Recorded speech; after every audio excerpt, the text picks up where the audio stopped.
Hello, and welcome to Polygon's Tier Pressure Twitch stream. Today, it's an extravaganza of tiers. You can see we've got letters, we've got a physical board.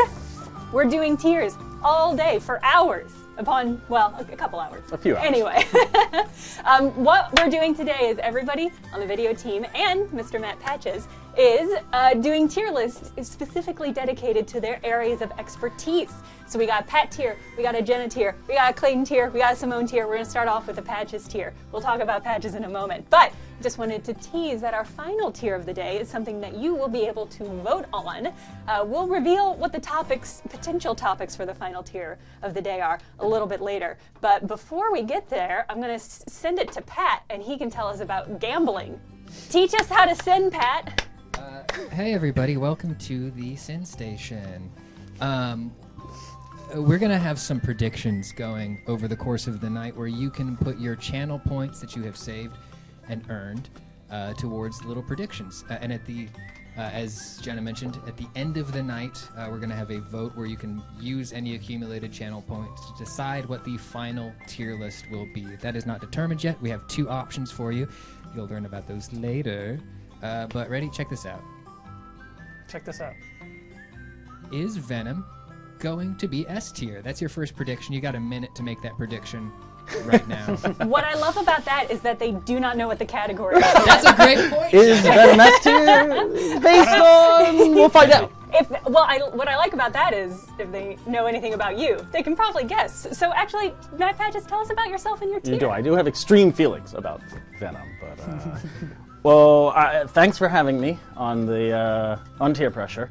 The first thing I want to say before I get to my big tier reveal is the reason we are doing this is because we're having a big thing at Polygon right now. I'd call it a package, I'd call it an issue, I'd call it just a celebration. We're doing Who Would Win Week at Polygon.com.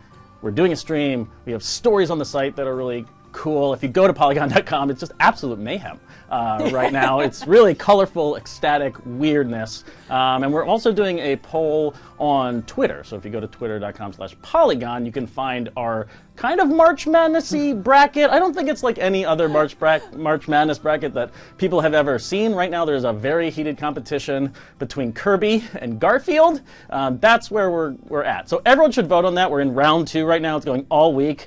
Goku, he might lose in the end. I won't even say who. You have to go find out. But Goku is, I thought he was going all the way, and he might not. So it's some heated competition over on Twitter. Yeah, just check out Who Would Win Week. It's happening all week. And that's why we're doing this stream. And tier pressure. And now I guess I should do my tier. You should tell us what your tier is. I was, when you guys talked to me about it, I told you that I'm like, I feel like I'm not an expert on anything, and I know a lot about lots of things, but maybe I don't know what I felt really confident to put on the tier wall here.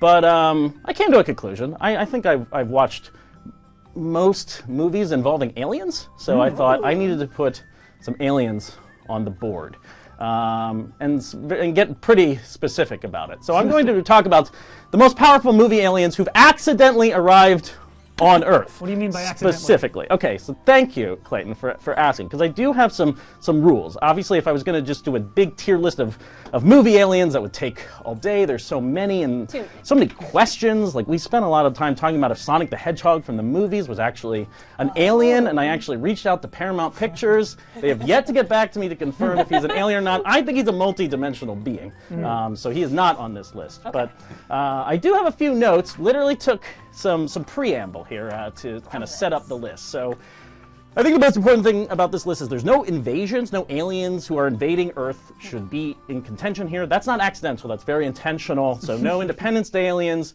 no killer clowns from outer space, no one coming here on purpose. So that also kind of eliminates Superman or Christopher Johnson from District 9 or the kids who are escaping Witch Mountain. They all came here on purpose, even if like sometimes they were leaving their home without, their home was blowing up. Somebody sent them to Earth, so they were meant to come here. Yeah. And that also, unfortunately, means the Iron Giant, not on this list. He got in an accident when he came here, he bumped his head, but he was intended to come to Earth. Okay. Now, that's an important rule because I think there is representation on this list for aliens who came to Earth but didn't mean to be stuck here. So they accidentally got stuck on Earth. I think that counts as accidentally arriving and being on Earth. They don't want to be here. Yeah, that's fair. So as part of intent, I should also say that the Great Gazoo in the Flintstones movie, Viva Rock Vegas, not allowed on this list because he was exiled. So I feel like that doesn't count. Like there's intent to sending him here, and he knows he has to be here whether he likes it or not. Okay. I'm also not including like John Carter going to Mars. No aliens on other planets. We're just talking about Earth here. So let me get started. I mean, this is. Wait, I also want to clarify. Please. So it's the most powerful. Okay, yeah, that's a good. I glossed over this on purpose because he kind of caught me. I think I needed an adjective to start ranking this list and like who's going to be S tier? Who's going to be at the bottom? I went with powerful because aliens often have superpowers and they're not like us Earth creatures. But I'm going to be pretty fluid here. I think powerful can be powerful heart and powerful cuteness or powerful ability strength. So I think. Or powerful chaos can be a good thing. Okay. I think survivability is a factor in powerful. So I want you to, as you are commenting on this list and interrogating it, to feel like powerful is a dimensional concept, much like Sonic the Hedgehog. Anyway, let's start. Yes. I want to set like a middle tone here. I want to start with an A tier, and I'm going to say Edgar, the bug, the cockroach bug from Men in Black is A tier. We're not talking top tier, but we're talking like the good kind of chaos. He's powerful. He took over a human and put on his skin. He's wearing an Edgar suit for most of this. And you know, if we're talking about like high-heeled shoes or jeans that don't fit quite right, but you're wearing them for style, that's how I feel about the Edgar suit.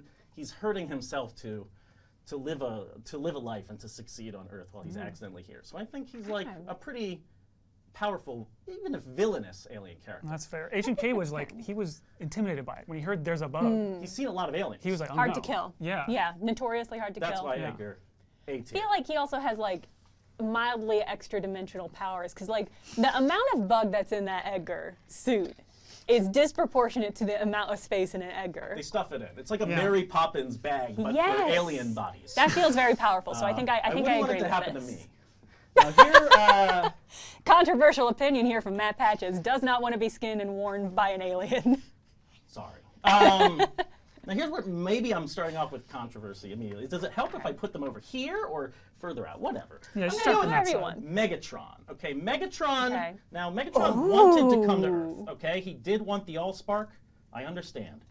But he did not want to be here, and he did not want to be frozen in ice like Captain America or something. And he did not intend to be on Earth for more than like it's a rest stop. Yeah. But now you have to live at the rest stop. It's terrible. Megatron's also an asshole, and he stinks. So he's a D-list for me because he's just foiled over and over again. He can't get used to Earth. He can't pal around. There's no like all the humans he becomes friends with. There's no Sam Witwicky for Megatron. So he's kind of low on my list here. He's D tier though. D-tier. But he has just a stinker. He's powers. awful. He No, sucks. but I agree that he sucks. He's constantly getting clobbered. He can kind of turn into a gun. He's not like the classic Transformers. Doesn't that one turn like, into a cartoon. tank? Yeah, it's not as cool. Like in the cartoon, he just became a big gun. Like that's silly. Here he's trying to be too much and accomplishing so little. So low on the tier for me. Producer Pat, check in before we go much further. We're going to take a very quick break to adjust mic placements. We'll be right back. Thanks, everybody. I'm ranting. This probably has something to do with my not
Hello. Welcome back, everybody, to the stream.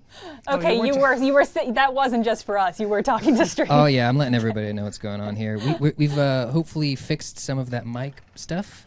Should be a little bit better now. So enjoy. Tier pressure resumed. I might want to circle back to Megatron. Yeah, please. Because it's a relative scale. And I think you need to see more of the board, and then it will kind of fall into place for you. That Megatron dipshit.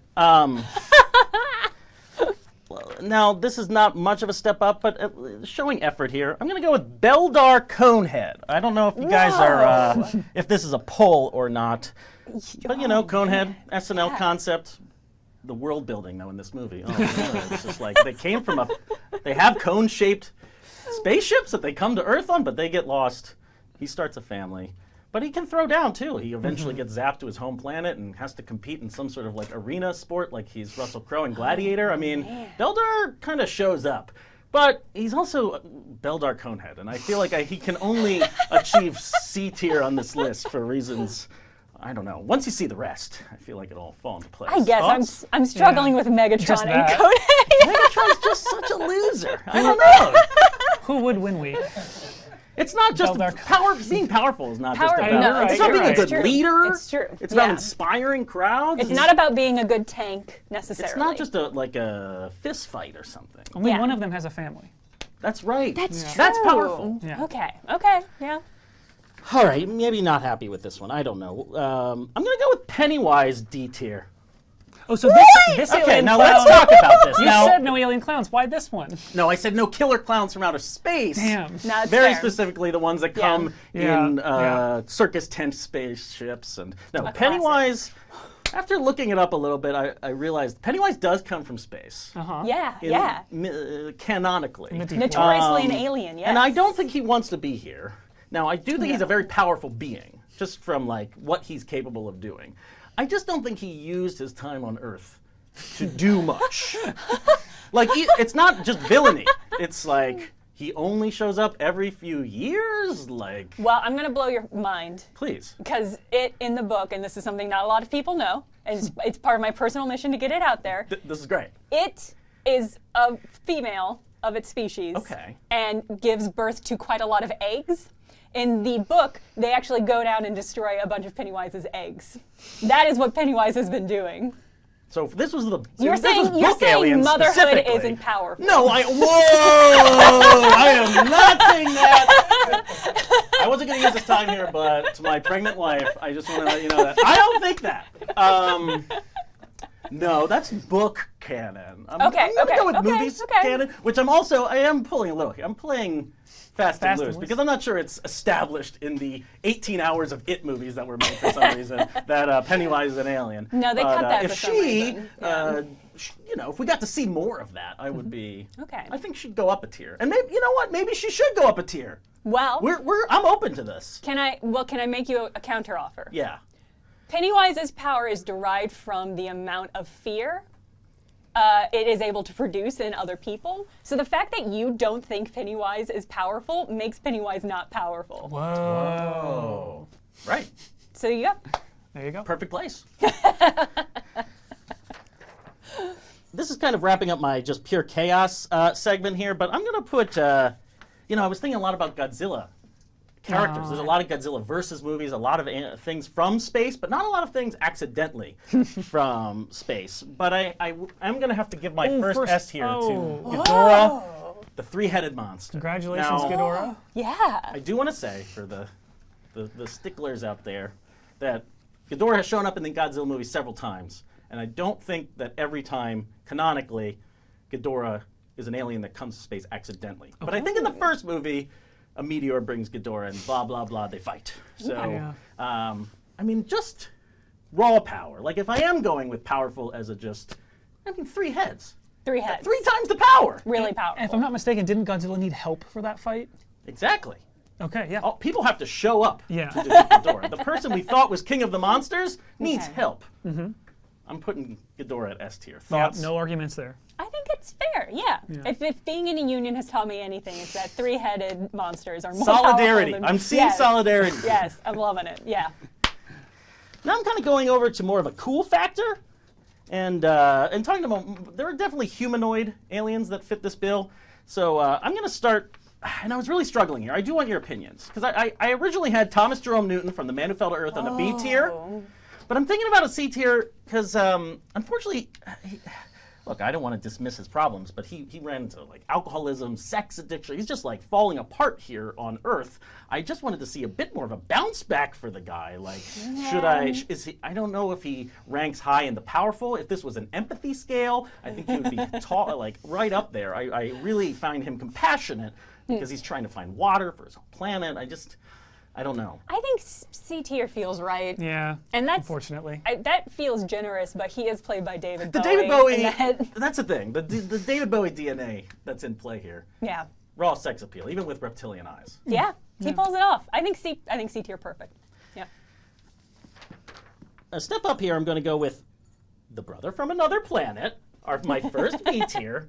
This is almost a completely silent performance. I get a bit metatextual here. Yeah. I just think if you're running around a city with absolutely no idea what's going on, and you don't really have to talk to people, that's resourceful. As New Yorkers, I think we know a little more about like what you would encounter if you just landed here and had to survive. This is a survivalist pick. I just feel like this is the guy. I think that's justified. Yeah. Love the feet pick as well. I don't know if just some big feet. the big feet. Just Right there. big Chat feet. is enjoying the feet.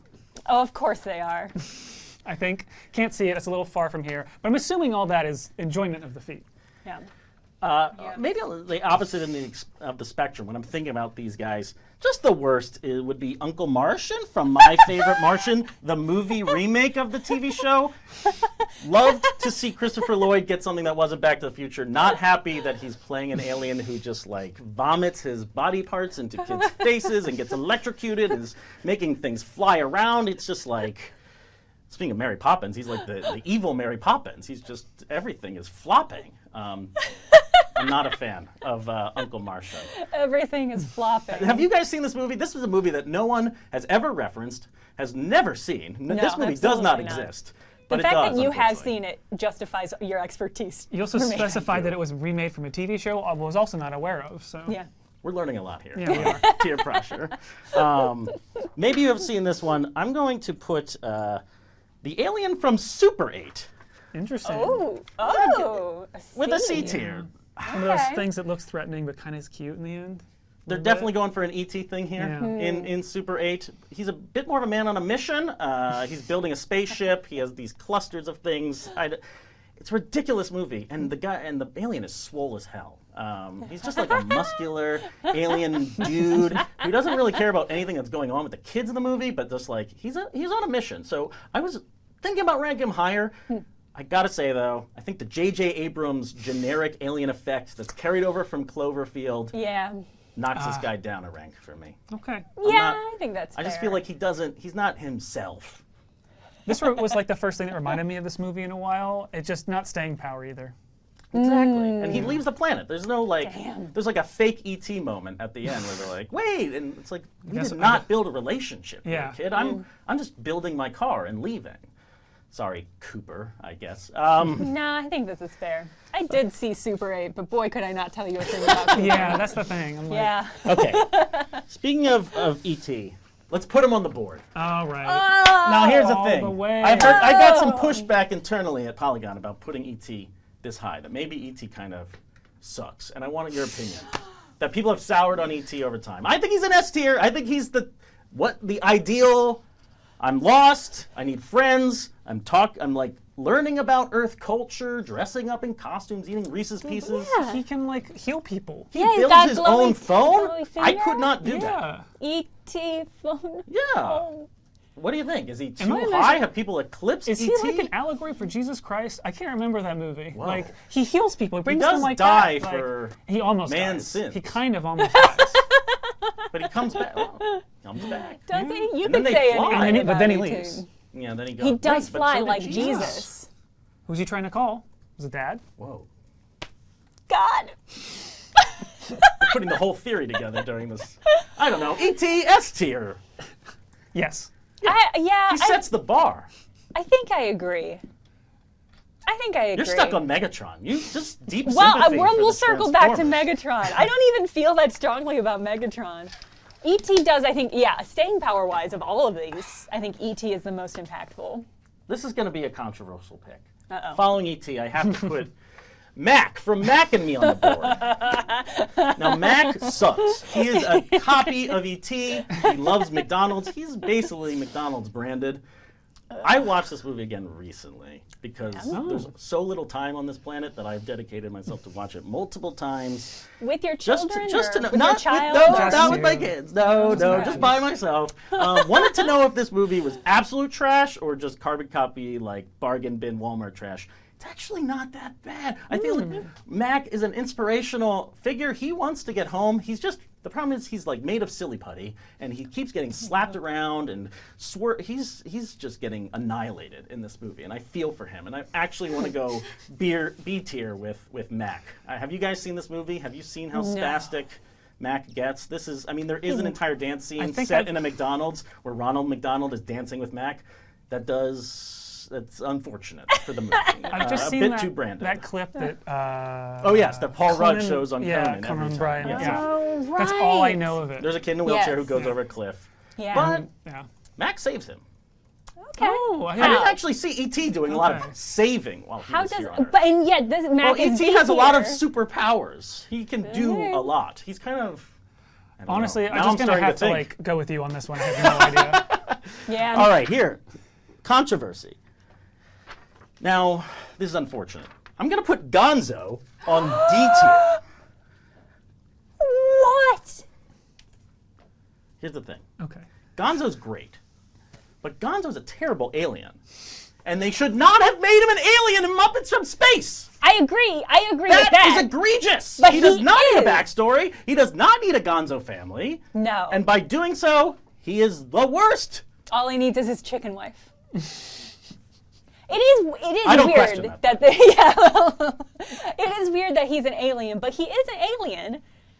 I think you're being unfair to Gonzo. Clayton, back me up. He's not Question is- powerful. What powers does Gonzo have? He's lovable. He has a chicken He can wife. survive anything. I'll say that. Like, he has been just dragged through the mud Revenant style as far as the Muppets canon is concerned.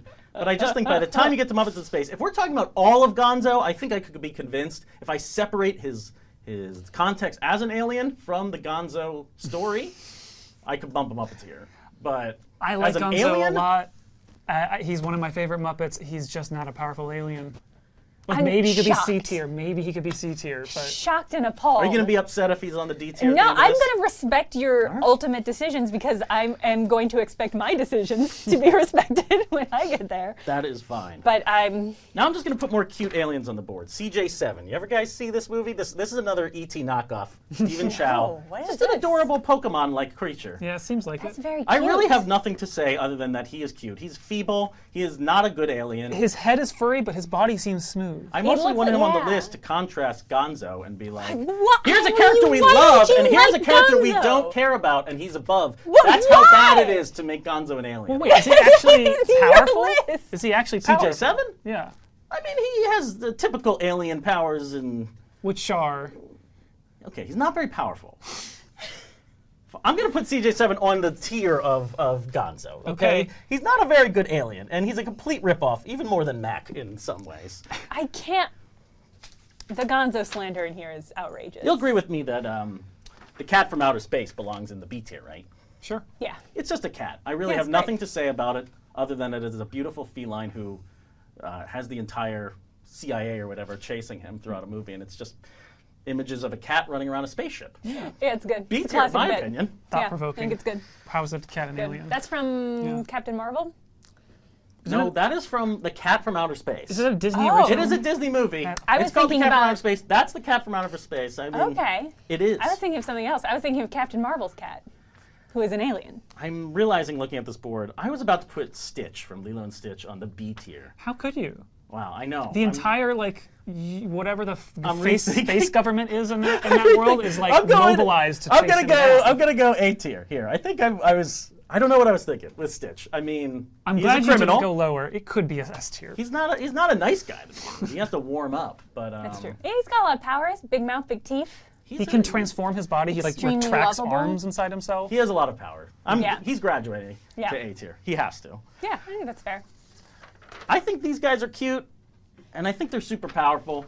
But now with the Stitch conversation, I'm going to go with the aliens from Attack the Block, A tier. I do love those blue mouths. They just look cool. Yeah. I think that's a big topic here, and they chase kids. That's very powerful. That's true. I'm actually surprised this That's one something we isn't S tier. Really? No, that's because the S tiers get better here. Oh, okay. I got to plow through this. I'm running out of time. Let's get through. Just get some terrible people on the board. Paul from Paul. Yeah, terrible. He's going on D. Just a little too actual Seth Rogen to be a good alien. You know, do I'm more down. drugs Smoke than your most of them. weed and hang out, man. That's fine. But as far as like being a powerful alien, it's not going to work for you. He's got a higher fair. tolerance level than most of those other aliens. right. But All right. Let's get the S tier filled out here.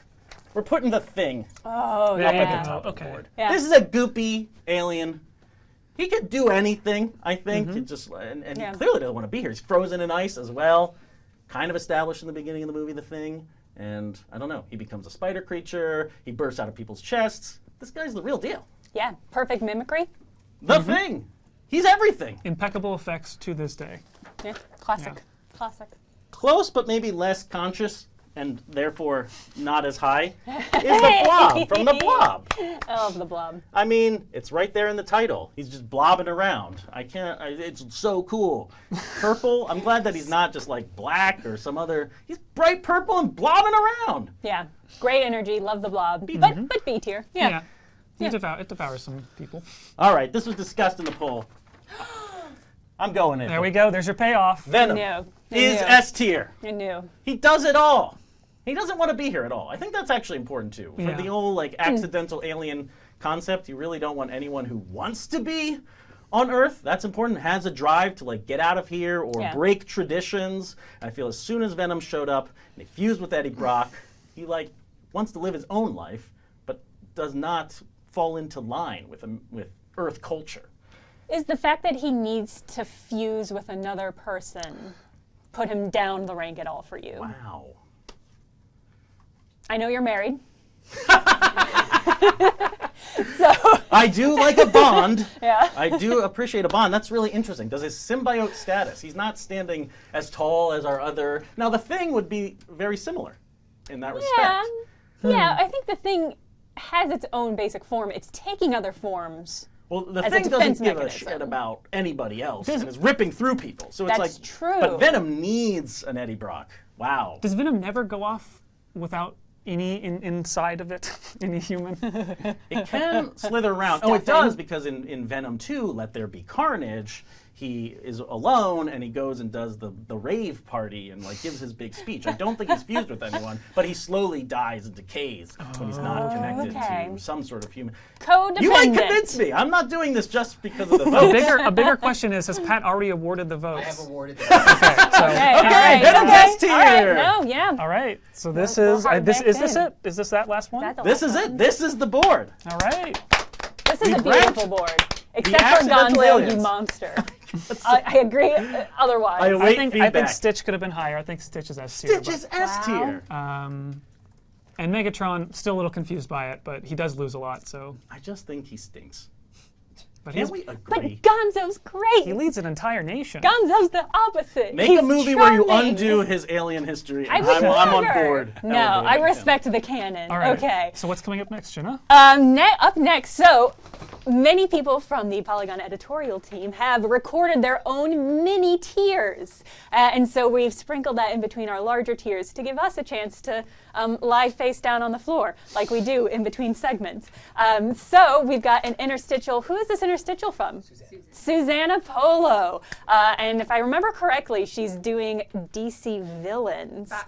Batman villains. So this is going to be an incredible tier. We'll be back after this interstitial with Clayton's tier, which you are not going to want to miss. It's incredible. Thank you, Matt Patches. Thank you for having Where me. can we read more of your work? You can go to Polygon.com. Just read everything from Who Would Win Week. That would make me really happy. What if I want to yell at you in particular about Gonzo, and I guess don't want to do it if on our you- work Slack? I'm on Twitter at Mr. Patches. You can tweet at me about how I was wrong, or right. We could be positive about my ranked list here. No, I'm seeing shaking heads in the background. But Who Would Win Week? That's important. Also going to Polygon's Twitter feed and voting in our big bracket. Yes, Who Will Get on Win that. Week. You got to check that out. All right, thank you so much. Thanks for coming having and me. doing this. Incredible work. We'll be back soon.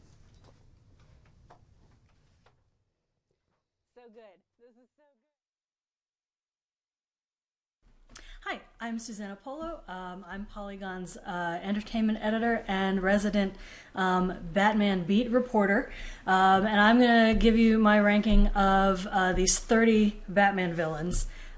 So here we go. Bane is S tier. Don't think about the Tom Hardy version. He sucks. Bane is... most Batman villains fall into... They either challenge Batman intellectually or challenge Batman physically. Bane is get you a man who can do both. He works as an anti-hero. He works as a villain. He's fantastic.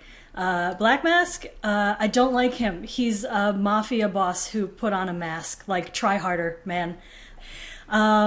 Calendar Man, actually, I'm gonna make him C tier. He is very dumb, but, like, one person did interesting things with him once, and, like, I'll give them that. Catwoman is going to be A tier. She is a great character, but I mean, in the modern era, she's very firmly an anti-hero. She's all but married to Batman in comics right now. Clayface, we're going to make him B tier. He's a little bit one note. He's one note as a villain, but he's pretty interesting as like a tragic character. What's my next guy? Deadshot, not a great Batman villain. He's much better just as like an amoral guy on a team of amoral people on the Suicide Squad or with the Secret Six. Deathstroke. He has never really clicked with me. He's just kind of like an extra cool mercenary. He's got some kids or something. Whatever. Firefly. Firefly's fun. There's just not much to him. Like, this is the guy who literally wants to watch the world burn, and like, there's just only so much you can do with that, but also it's, you know, he's fun to watch get beaten up. Mr. Freeze, just a great villain, up and down. Will never be greater than the Batman animated series made him a disembodied head on a spider robot. That shit's awesome. Now, I'm shocked this character is even on this tier list because this is an absolutely just like bizarre deep cut. But this is Warren White, the White Shark. He is a Ponzi scheme guy who got arrested in Gotham City and decided, you know what I'll do? I'll plead insanity and get sent to Arkham Asylum. This will be better than regular jail. Well, long story short, he had a very, very bad time in Arkham Asylum, which is why his face looks like that. But now, the role that he plays when he shows up in stories is that he's the guy who invests all of the stolen, ill-gotten gains that all the other supervillains have so that they can do shit like buy question mark themed helicopters. And that's a great character. I love him. Okay, Harley Quinn. Also going to make her B rank because she's not really a supervillain anymore. Once we decided that the Joker was going to be like a scary murder guy instead of like a fun murder guy, we had to, in order for Harley to like be a character we liked at all, she had to become more of a good guy. She's basically a hero now. Hugo Strange, he doesn't really do anything for me. He's a psychologist who's obsessed with Batman. And like also kind of wants to be Batman. He often winds up in the Batman suit in his stories. It's just weird. Let's see, Hush. There's like one good Hush story, and then other writers like tried to do something with him, and he's just like Bruce Wayne's old friend who's a surgeon and wears bandages on his face and quotes Plato a lot. Like, there's no consistency here. Let's move on. Joker, S tier. This does not need any explanation. Killer Croc. He's fun. He's tragic. He's a big mook. He's got a crocodile face. He's got a little bit of, you know, the like, oh, this poor guy, his situation is so bad, but also he does a ton of crime, so like we can't feel that sympathetic for him. This is Killer Moth. When he shows up, it's to laugh at him, but it's fun to laugh at him. He's like not quite got like the cachet of a Kite Man who's not on this list. He's like sub Kite Man, but I don't hate him, which is why I can't put him in last rank. Mad Hatter. He's really got two gimmicks. There's the mind control thing and the Alice in Wonderland thing. And there isn't really a good way to merge them because what are you going to do with a guy who wants to mind control people into LARPing Alice in Wonderland with him? Man-Bat. This is the character who is the literal Batman. He's a tragic guy. He did this by accident. He doesn't want to be like this. He's not really fun as like an out-and-out villain. He's fun as like a guy whose life is fucked up because he made some mistakes. Penguin, I'm gonna put him in an A tier. I'm not super into like the has an umbrella that shoots bullets Penguin. I mean, I still want him to have the umbrella that shoots bullets, but like Penguin's niche is really that he used to be much more of a flamboyant like supervillain, and then he was like, but what if I ran like a nightclub that all the bad people hung out at, and I just sat behind a desk eating sardines, pissing off Batman because I haven't done anything obviously illegal. Ivy, great villain, not really a villain anymore. She's an eco-terrorist. She's not really a supervillain, but a great idea. Ventriloquist, great pathos, kind of a weird villain to use in the modern era, but like a great gimmick, just like really nice. Mr. Pig, miss me with this guy. I hate this man. I hate this man so much. He's just creepy and disgusting and like a Saw villain with no depth. I hate him. Ra's al Ghul, A-list, just a fantastic villain. Red Hood, I never really got interested in him like being a main antagonist for Batman. He's better as a vigilante. Riddler, S tier. This guy, like, he's great. Riddler stories are great. You don't make him serious. You like to watch him fail. He's an asshole. He wants to be smarter than Batman, and he's obsessed with it, and he never is, and that's great. Scarecrow, always a great villain to explore the anxieties and the insecurities of the characters we have, and what are we here if not to explore the internality of these superheroes. Solomon Grundy, he's fun when he shows up. There's not a lot to him, but like as a Batman fan, eventually you get to a point where you're like, hey, it's Solomon, and you're just happy to see him and hear him do his little poem. Talia, this picture's weirdly cut off. I don't know, the conflict between her and Batman now that they have a kid together is like really predictable, and like I don't get a lot of originality out of her. Two-Face, S tier, great villain, has that personal past with Batman, makes Batman feel bad about it all the time, like just good shit. And Mr. Zsasz, listen, Mr. Zsasz is one of the best Batman villains ever, because what could possibly be more terrifying than like all these costumed idiots? It's a guy who is just a serial killer.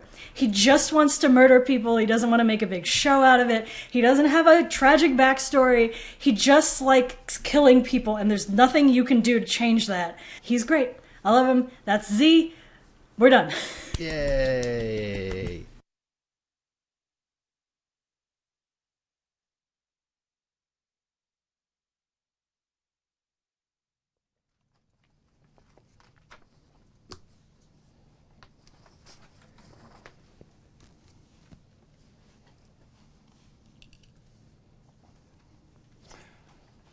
Hello, everyone. We're back. It's Tier Pressure, where Polygon video team does a lot of tier lists on a physical board. I'm your next tier list person, and I'm going to do a tier list on the most ponderable orbs. Now, I have some expertise in this. I made a video about the ponderable orbs in Destiny, but there's many more orbs outside of what's in Destiny. But just to establish sort of my criteria for how I judge this, first of all, to ponder at an orb is to stare at it and consider it. It's that simple. I'm not trying to overcomplicate what pondering is. You just have to stare at it, think about it. Okay, now the next thing is, it does help if that orb is physically there. I'm not like taking out things that are distant or fictional, but it really does help if an orb is right there to ponder. And finally, I'm not including any sports balls. I understand they are technically orbs, but that is not the point of sports balls. You are throwing them, catching them, hitting them. You're not really pondering them. So we wouldn't ponder them anyway. No sports balls here. So we'll get started. Before we start, I just want to let you know that I plan on being very combative about your choices, and I will not be agreeing with any of them. All right, keep me on my energy, toes. Boss. Yeah. I love it. So first one, I think this is a good one to establish. The moon. Why do you like our moon? Hang on. Our moon. Okay. What's she ever done for you? Why it doesn't need to do anything? I guess that's true. Explain why this is an A tier and not an S tier. It's pretty easy. So it's A tier. It's high because humans have literally been pondering the moon for eons. It's something that's like up above us. It's a big ball. We think about it. We have gods for it. We have festivals for it. The moon is a big deal. It's not S tier though because it's distant and huge. So you can't have it there to ponder. You have to look at it. Sometimes it's not there either. Like it's not always there. True. Sometimes it's not always an orb. She changes, and you have to think about that. Despite that, it's still very high though, because again, we've been pondering this baby for aeons. I also think the fact that she controls a lot of aspects of Earth, the tides, gravity. Yes. See? Like we understand some about her, but she is still largely a mystery. So I would agree with an A tier category. Only a few people have ever been there too. So also to make this, I think it kind of helps establish some scale here. Yes. The sun. The sun is D tier. Whoa! For the pretty simple reason that if you stare at it, you'll go blind. Damn it's right. hard to ponder the sun. Yes. Yes. I would ponder an image of the sun, but that's not that fun. Yeah. No. To ponder the actual thing is to risk blindness, so don't. Yeah. I also just hate the sun. Like I don't like brightness. Sun. I don't like having to wear sunglasses. Gotta wear sunscreen. When you close your eyes, you can see the sun. Does that not? If the sun is in your mind, it's not nearly enough. I mean, I can stare at some lights and still see the light. Yeah, that's true. Yeah. I feel like that makes it less ponderable. Yeah. Okay. Fuck the sun. So another one. This is again I reference the fact that I had a video about this. I'm putting the Traveler from Destiny as A tier. Okay. Because it's everywhere in this game. It's on all the branding. It's there above the city. You're always visiting. It's never left. The game is about what this thing can do. It makes the players powerful, and it's mysterious. It's not explained, and that's the best kind of orb to ponder. Is one for which you can ponder forever because we just don't know what it is. So why is it not S tier then? Because I do recall a certain video written and produced by Clayton Ashley a couple of years ago that specifically referred to the Traveler as the most mysterious orb in Destiny. You nailed it. And in Destiny it is. In our world it's not because it's not physical. Again, you have to go into the specific game to look at it. You have to look at imagery. Metaphysical. Don't you think that makes it more ponderable? No, he said he wants orbs that we can touch. I really need them handle. to get in this tier to be something I can see. I think we have a fundamental We might have a mismatch disagreement on our on what orbs. makes something ponderable, but continue. Okay, so this is one.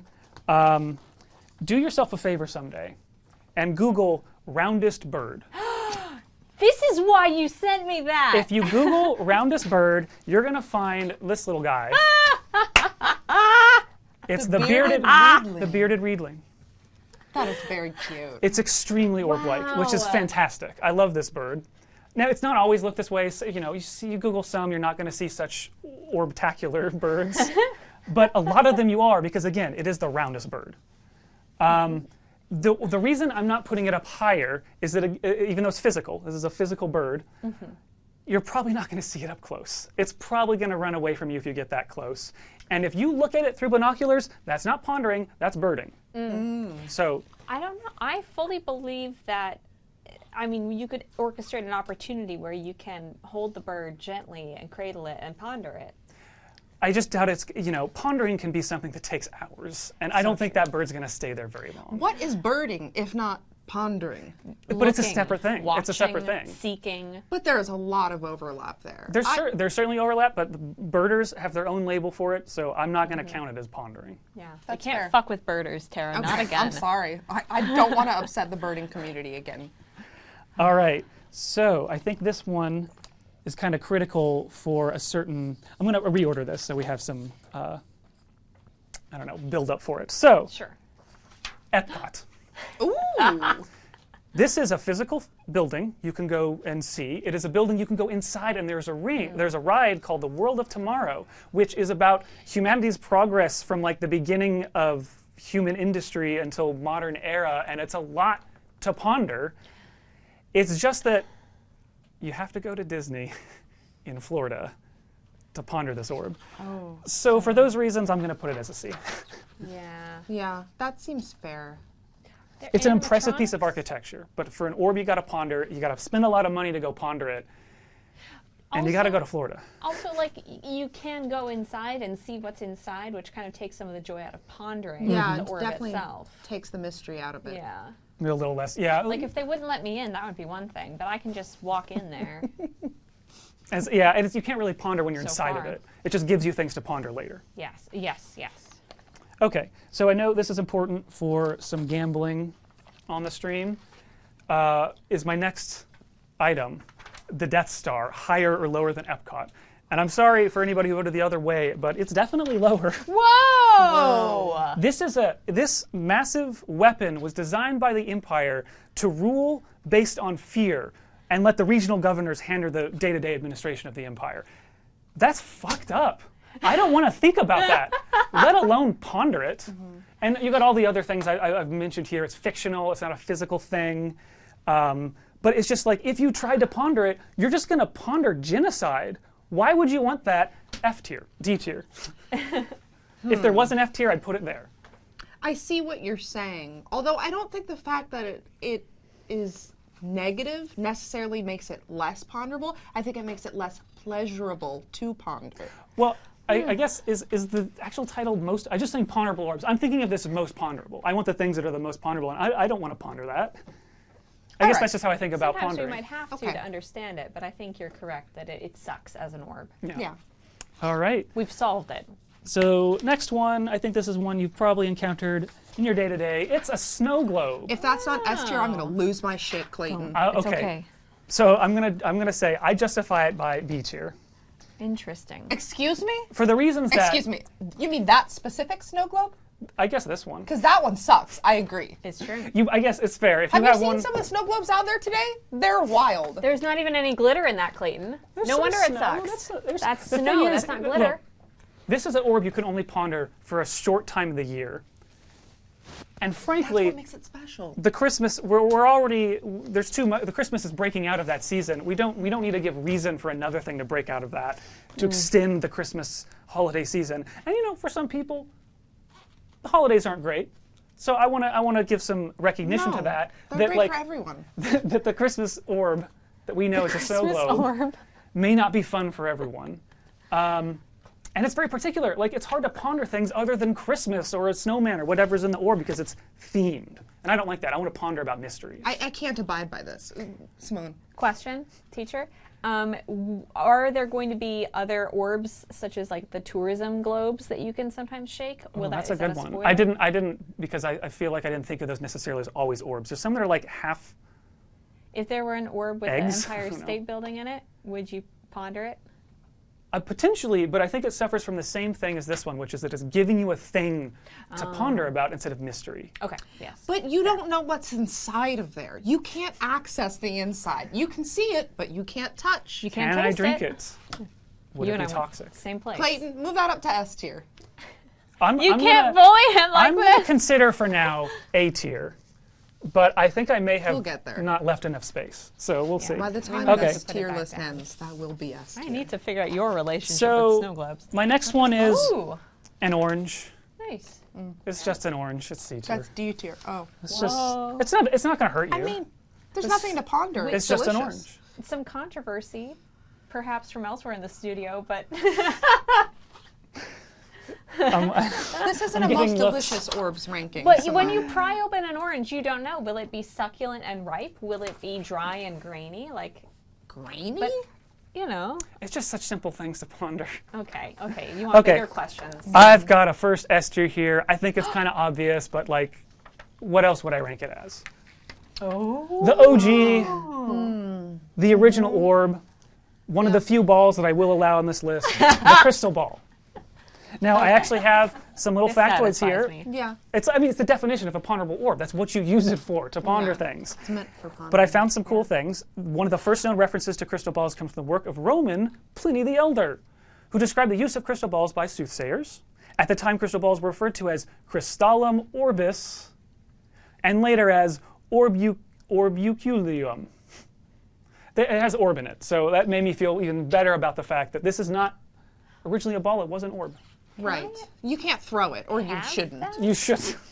So Can I have a crystal ball? There's a lot. When I found this image, people are selling them. There's some People are cool looking ones. They got like a dragon thing on the bottom I here. haven't thought I about like crystal those. balls in years. I kind of want to ponder one. Okay. you don't go to a psychic?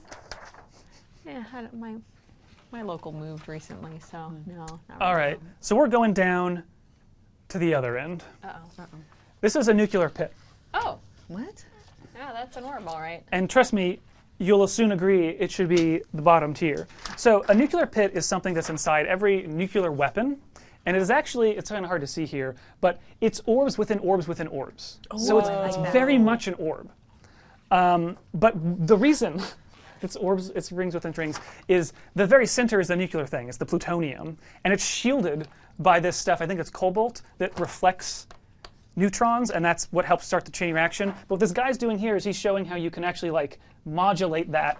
And some early experiments with these things led to one of these being named the Demon Core, because the scientists were not careful with it and blasted themselves with gamma radiation. Did not become the Hulk, had a horrible death 9 days later. Yeah. These things are Sounds scary. But I actually have a fun fact about them, believe it or not. Okay, What is that? So I think this was Alamos Laboratory. So because these orbs were really important to the functioning of these weapons and this early nuclear weapon research, they made models of them because they had to be designed a very specific way, little nuclear pit models. Because those models were not nuclear, radioactive, and you could put in your pocket and walk out with them, they became a security issue. So Los Alamos, I think this, some people say this is apocryphal, but I found some evidence that at Los Alamos, you could not leave the premises with anything orb-shaped. There was one guy who said that they came in and took an orange out of his office because it was orb-shaped, because they could not risk the idea that it was a potentially like a nuclear pit model covered in orange peel and hiding it, and he was going to walk out with it. Oh, wow. So they banned orbs there. Ponder All right. that. Yeah. Gee whiz. That was a good orb fact, Clayton. Yeah, I enjoyed that You orb fact. cushioning this orb with some more pleasurable So I have, orbs? yes, I have what is S tier as well, and what I would probably put as my favorite static ball. Yeah! This is an extremely fun one. Yeah. It reacts to you when you touch it, which is neat, but you It's- can also just stare at it for hours, and I definitely did as a kid. Yeah. But we That know explains how a it lot. works. It's electricity. There's nothing to ponder. Science has figured it out. What if What you is electricity? Ooh. Answer that. Damn it, Clayton. I just, you see that orb, you got want to me. go over and look at it and think about it and touch it. It's what it's for. It's my S tier. It's my favorite orb. I can't look at those without thinking of Spencer's gifts. And then I just think of inflatable There's furniture. so many things to t-shirts. ponder Chapstick with that. tastes You're like just- Dr. Pepper. Mind I can could go begin wild. to see things in that orb if I looked at it long enough. That's a good looking orb, I will say. Of all the orbs on this list, it's the most beautiful. The lava lamp of orbs. Yeah. Okay, so I got another one, another C tier. We got marbles. They're small. I like marbles, I love actually. I do. Ponder I'm not saying they're marbles. bad. C tier is like average. It's just that like Is it? they're small. I don't think There's that not there's. much to ponder. Are marbles like fingerprints where no two ever look exactly alike? I don't know. You're pondering it, aren't you? That's true. That should be higher. Fucking Damn. got him. You got me. You know, to be fair, I've got some marbles at home that have like a solar system inside them. I don't know how the glass working on it. I didn't want to be like specific about marbles, but it's fair. I've encountered That's some dope, marbles. yeah. Yeah. Okay, so moving right along, we have another one that is good, but fictional. So I'm only putting it here because this is a weapon that Goku uses. I think some other characters might also use it, but it's a giant orb of energy, and I do love the fact that it is literally created by everybody working together. There's a lot to ponder there. It's kind of a beautiful message, all working together to create this weapon, this massive orb of energy, and defeat villains. But again, it's physical, and say for a second that it was real, it'd be very dangerous to be around it. I don't know if I want to be there pondering it. Yeah. Yes, I don't know that I yes. care about Kind of that one. dangerous. You want to touch that laptop real quick, Clayton? Yeah. Yeah.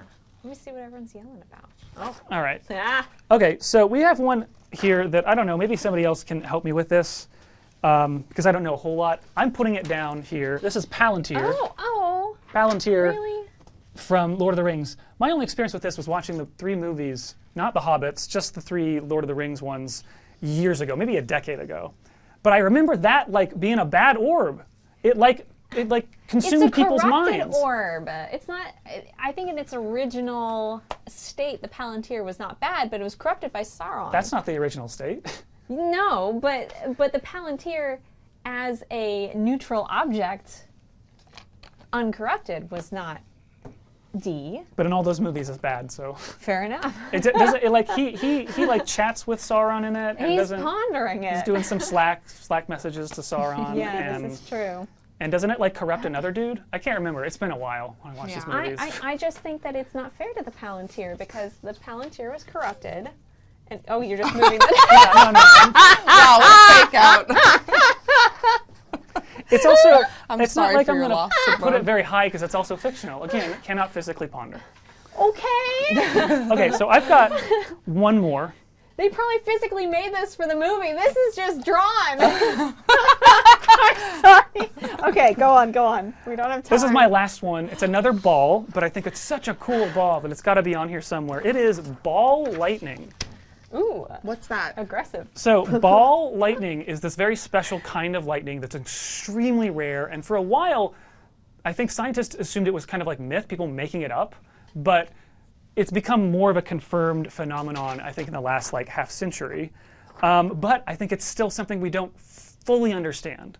And when there's a scientific phenomena we don't fully understand, that's really cool to ponder.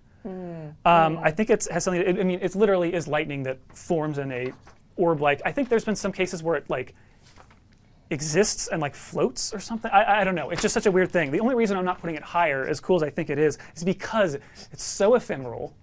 You're never going to try to like go somewhere and see ball lightning. You just have to be lucky and see it, and also see it for a couple seconds. Again, can't really ponder something that only lasts for a couple seconds. But it's so cool. I'm going to put it up into B tier. Can the fact that it can kill you make it less ponderable? I mean, I guess it could, but the chances both that you would be in the vicinity of ball lightning and that it would also be lightning that kills you seems so. And then I there's a guess- lot to think about, like why that would happen. What to ponder. I guess the moon could kill you too. Anything on this list could kill you Yeah. if you try hard enough. But yeah, this is my ponderable tier list. Are we allowed to Ponderable present orb. closing arguments? What are your said all I arguments, need to- Tara? Now, here's why I think Snow Globe should be an S tier, okay? Think about how many TV shows have used the snow globe trope, right? You zoom out at the end. We really don't know what's in there, okay? It's truly ponderable. Now, that specific snow globe, I'll agree, it kind of sucks. It's just a snowman that's as tall as the tree, also inexplicably. Kind of like you intentionally sabotaged it by choosing a bad one. Yeah. I just think even the coolest snow globe is still a thing you get for like 2 months out of the year. No, I'm not talking about necessarily a Christmas-themed snow globe. I see. Because also, let's be clear, when it's snowing up here, it's summer down south. But when it's summer up here, it's Christmas down there. So technically, snow globes can be used year-round. You've pondered this. You thought about this a lot, but I originally had a B tier. A is as high as I'll You've go. pushed him as far as you can. You're fired. And- well, before I go, this is my ponderable orb tier list. Thank you. Thank you. And now we're going to bring up another one of our guests. That's right. Guests. We have another video here for you from Toussaint Egan. This is. Well, I'll let him tell you what it's all about. I just love snow Hi, globes. my name is Toussaint Egan, Associate Curation Editor at Polygon, and today I'm going to be ranking the talismans from Jackie Chan Adventures. Now, if you're not familiar with Jackie Chan Adventures, it is an animated children's show that stars a fictionalized version of Jackie Chan as an archaeologist turned super spy who trots across the globe basically recovering artificial, like mystical artifacts for a secret agency and thwarting an evil terrorist group led by a dragon sorcerer. You know, things you just do. I've watched the first 2 seasons of Jackie Chan Adventures, which refer to the talismans, which, if you don't know, were created when Shen Du was imprisoned inside of a statue and 12 of his aspects were scattered to the 4 winds. So I'm going to be ranking each of those 12 powers, starting with my least favorite, the sheep talisman. The power for the sheep talisman is astral projection. It basically allows you to take your soul out of your body and be able to float around and spy on people. And now that sounds cool, but there are way too many drawbacks to this one particular power, especially for the fact that once you actually leave your body, it is actually open and vulnerable to demonic possession. There is very little like strength to actually having like that talisman. Now I'm going to move on to one of my favorite powers, if not my favorite power. You probably guessed it. It's combustion, the dragon talisman. This one it's simple. There are literally no drawbacks to the dragon talisman, okay? It allows the user to shoot powerful fire blasts capable of immense destruction. It's also been shown to allow the user a limited range of flight. Like, there is just no, it's top tier. It's absolutely an S tier talisman. Next one is the Ox Talisman. The Ox Talisman basically gives you super strength. You're able to lift things 10 times stronger than yourself. You're able to basically cause great destruction, like maybe even like cutting a mountain in half with a karate chop. However, one drawback to this talisman is that it's limited to the actual user themselves. So if you're a human being and you're superhuman, that may be cool against like other human people, but it's not like you can like go toe to toe with like Shen Du if he was like an actual like material like dragon. You don't want that smoke. Literally, you do not want that smoke. The Dog Talisman. The Dog Talisman is going to be S tier. And I'll tell you why. Because the Dog Talisman is immortality and rejuvenation. It renders the user completely immune and resistant to otherwise lethal attacks and injuries, and can be combined with another talisman to basically be practically immortal. That's pretty S tier. Like, come on. Next one. The Pig Talisman, I'm not a fan of this one. I'll tell you why. The Pig Talisman is thermal vision, right? You can basically shoot lasers out of your eyes and you can see in the dark and you can see things that are invisible. Now, shooting lasers out of your eyes, that's redundant compared to the combustion talisman, right? I feel like they just added that in order to like make this one worthwhile. It's like, it just feels like sort of like a very hand-me-down sort of power. So I'm gonna put this one in the B column, the Monkey Talisman. The Monkey Talisman is probably in a dead heat with the Sheep Talisman for my least favorite talisman. And that's because it is the power of animal shape-shifting. It can turn anyone and anything into an existing animal or revert something by, it can revert something back to a human form. Not that cool. Not that cool. The Rabbit Talisman gives you super speed. Super speed is super cool. So I'm going to put it at A.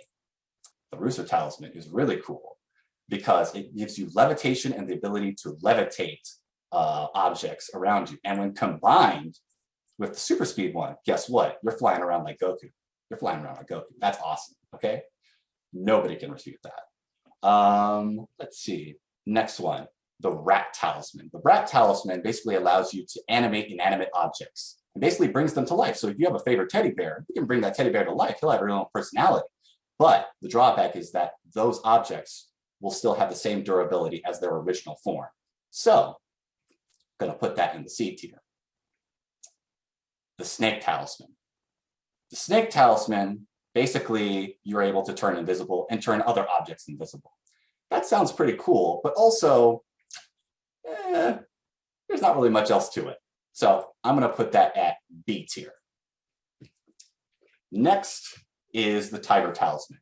And this one is the weirdest one because it's a power that is really about augmenting the powers of other talismans. It's spiritual balance. It basically nerfs the drawbacks from any other talisman when they're all brought together. The drawback, the major drawback, is if it's ever snapped in half, which it prominently is, it then splits your yin and yang self into 2 separate entities and will not come back together until the yin and yang are brought back together for the talisman.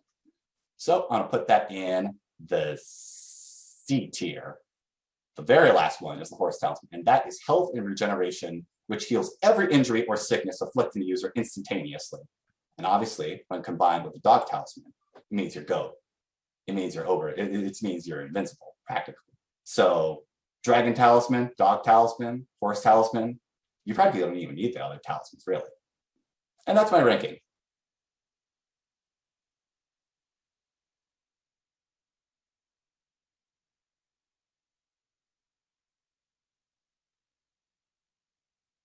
It's me, Polygon's resident expert bisexual, here to bring you the most appropriate tier list that I felt compelled and capable of presenting to you, and that is the most erotically charged villains in video games, specifically of the past 2 years. So I took the top 5 games of the year on Polygon from 2020 and 2021, pulled out all of the villains from those, so that's our pool. I just wanted to limit the amount of villains that we had on offer, and I think one thing I really like about the last couple of years, there's not a lot of things, one thing I really like about the last couple of years is how more openly horny people have been on Twitter, especially when it comes to video game characters. I just appreciate that. I love that. I love that for us, and I love that for society, and so obviously I wanted to start off with the inspiration behind it all. My obvious S tier, Lady D. Yeah. Lady D. Thank you for starting strong. Terrible image, but I know that you all have her permanently seared into your mind's eye. Like when we're talking about erotically charged villains, like that's it. She is villainous. She drips sensuality Yes. in every facet of her being. Yeah. And she's fucked. She's got kids. Sorry. Yep. They are adopted, if I remember correctly, in the canon. But And also made out of flies or something. and also That made out of too. flies. Yeah, they're adopted and also bugs. Also, I got to turn my mic off. Bye-bye. Thank you, Pat. Thanks for hopping in. Here for Next up is one that I don't think a lot of us are going to have strong thoughts on.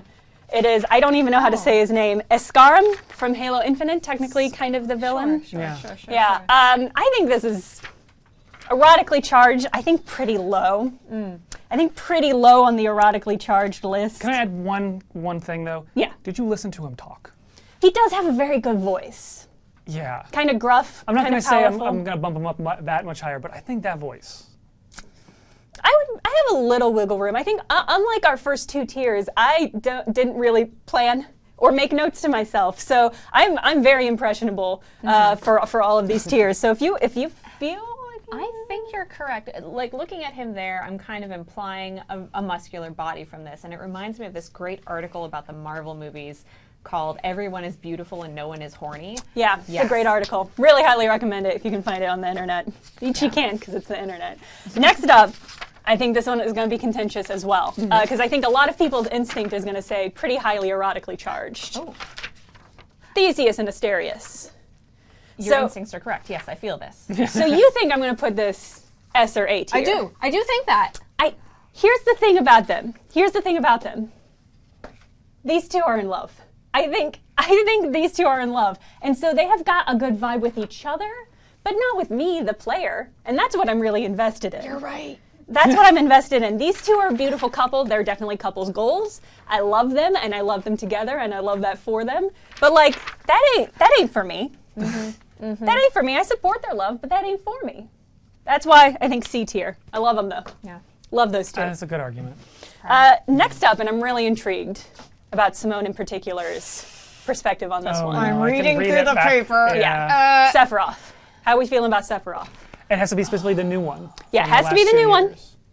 Yeah, okay. I mean, the scene where he and Cloud meet in the new game, like Cloud turns around and is like titty height with Sephiroth staring right into that window. Yeah. It's pretty erotic. Okay, that's great because my instinct was A tier.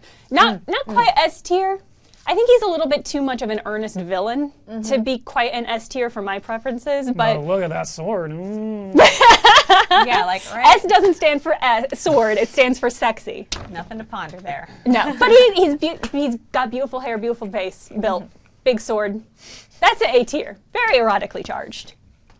Now here's an interesting one. Oh. Moreau.